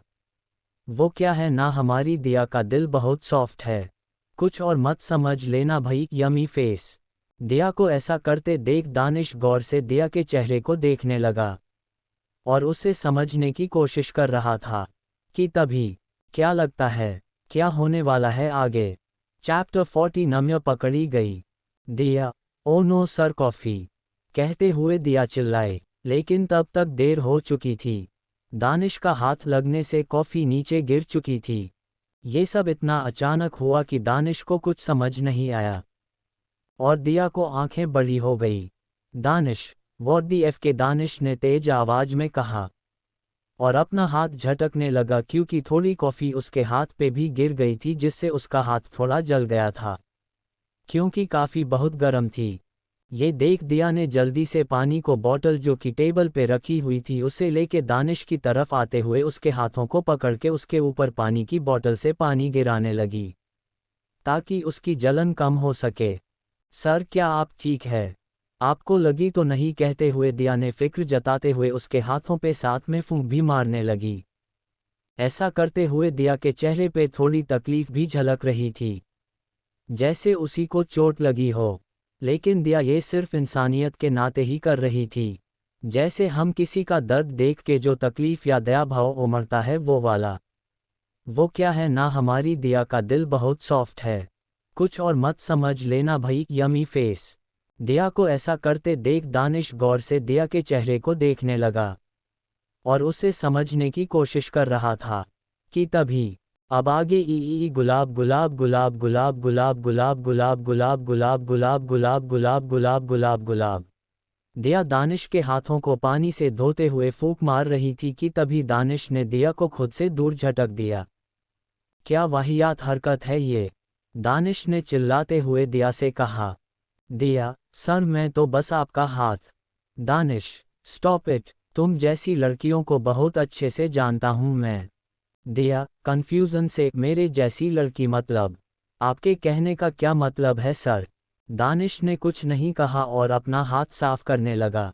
दिया गुस्से से दानिश के सामने आकर, चुप क्यों हो गए सर, कंप्लीट योर वर्ड्स, मेरे जैसी लड़कियों से क्या मतलब है आपका? दानिश, क्यों तुम्हें नहीं पता कि तुम्हारी जैसी लड़कियों का क्या मतलब होता है? ये जो तुम अभी कर रही थी। दिया, क्या किया मैंने? दानिश, मुझे चुने की कोशिश, मेरे पास आने को कोशिश, दानिश ने कहा, क्योंकि दानिश हमेशा ऐसी ही लड़कियों से मिलता रहता था जो हमेशा किसी न किसी बहाने से उसके करीब या उसे छूने, उसे सेडिए करने की कोशिश करती रहती थी, जिनसे उसे सख्त नफरत थी। दिया के उसे ऐसे टच करने से उसे इस बार भी यही गलत फहमी हो गई कि वो उसके करीब आने की कोशिश कर रही है। दिया, मॉकिंग हंसी हंसते हुए, आप क्या कोई आर्मी मैन हो जिसने देश के लिए कोई लड़ाई लड़ी हो? क्या आप कोई क्रिकेटर या कोई और स्पोर्ट्स मेंबर हो जिसने देश को गोल्ड मेडल दिलाया हो? या आप मेरे फेवरेट हीरो शाहरुख खान हो, बीटीएस बैंड के कोई मेंबर हो, या कोई छोटा सा क्यूट पप्पी हो? नहीं न, आप इनमें से कोई नहीं हो। अगर आप इनमें से कोई होते तो मैं मान लेती कि मैं आपको चुनने की कोशिश कर रही थी या आपसे हाथ मिलाने की कोशिश कर रही थी। लेकिन आप इनमें से कुछ नहीं हो, तो आपने ये सोच भी कैसे लिया कि मैं आपको चुने या आपके करीब भी आना चाहती हूँ? दिया ने ये बात दानिश की आंखों में आंखें डाल के ये सब गुस्से से एक सांस में कहा था। इस वक्त वो दानिश के बहुत करीब थी और उसे गुस्से से घूर रही थी। उसके ऐसे खुद से बात करते देख दानिश भी उसे गुस्से से घूरता है और अपनी एक उंगली को दिया के माथे पे रख के उसे खुद से दूर करता है। दानिश, हो गया तुम्हारा, अब जाओ जाके मेरे लिए कॉफ़ी ले के आओ, तुम्हारी वजह से मुझे सुबह से एक भी कॉफ़ी नसीब नहीं हुई अभी तक। दानिश ने अपना चेयर खींच के उस पे बैठते हुए दिया से कहा। दिया को इस वक्त अपने सामने बैठे हुए इंसान पे बहुत ज़्यादा गुस्सा आ रहा था। दानिश ने दिया को खुद को ऐसे घूरते हुए देखा तो उसने कहा, मिस दिया, I know that I am handsome, लेकिन मैंने कहा ना को मुझे बिल्कुल नहीं पसंद किसी का मुझे ऐसे देखना। Got it, and one more thing, अगर अगले 10 मिनट में मुझे मेरी काफ़ी नहीं मिली तो तुम्हारी सैलरी से 1000 रुपये पर मिनट कट किया जाएगा। आप ऐसा कैसे कर सकते हैं सर? मैं 10 मिनट में कैसे? दानिश, 9 मिनट। सिया, सर आप? दानिश, 8 मिनट। दिया दांत पीसते हुए केबिन से बाहर जाके सीधे लिफ्ट की तरफ भागती है। उसे ऐसे भागते देख दानिश एक ईवल स्माइल करके वापस अपने काम में लग जाता है। वालिया इंडस्ट्रीज ई। पार्थ अपने केबिन में बैठा हुआ था। इस वक्त वो बहुत सीरियस लग रहा था। तभी बाहर से गौरव अंदर आते हुए पार्थ को एक स्माइल के साथ गुड मॉर्निंग विश करता है। गौरव, मैंने तुम्हें कल कुछ कहा था, पार्थ ने कहा। गौरव, यस सर, मुझे याद है, इसलिए मैंने कल की सारी सीसीटीवी फुटेज चेक की थी और उसे चेक करने के बाद मेरी नज़र में बस एक ही इंसान है जो मुझे सस्पिशियस लगा, जिसकी वजह से कल रीत की वो हालत हुई थी और जिसकी वजह से मेरा ब्रेकअप होते होते बच गया। गौरव ने थोड़ा गुस्से से कहा। कौन है वो? पार्थ ने गौरव से ऑर्डरिंग टोन में पूछा। मिस नम्य, गौरव ने कहा। Call her in front of me, Parth ने कहा। पार्थ इस वक्त बहुत गुस्से में लग रहा था। उसे रीत को हालत अभी भी अच्छे से याद थी कि कैसे वो उस अंधेरे रूम में डरते हुए बेहोश पड़ी हुई थी। उसका चेहरा पीला पड़ा हुआ था। उस रूम में ठीक से ऑक्सीजन भी नहीं आती थी। अगर जायद टाइम तक वो और इस रूम में बंद रहती तो उसकी डेथ हो सकती थी। आखिर उसने ऐसा क्या कर दिया था नम्य के साथ जो उसे ये कदम उठाना पड़ा? कुछ ही देर में नम्य पार्थ के सामने खड़ी थी, लेकिन उसके चेहरे से ज़रा भी गिल्ट नहीं झलक रहा था। बल्कि वो पार्थ के सामने बहुत स्टाइल से खड़ी थी, जैसे कुछ हुआ ही नहीं। डन थम्स अप का चिन्ह। Thanks for watching and subscribe for listening more interesting story audio books.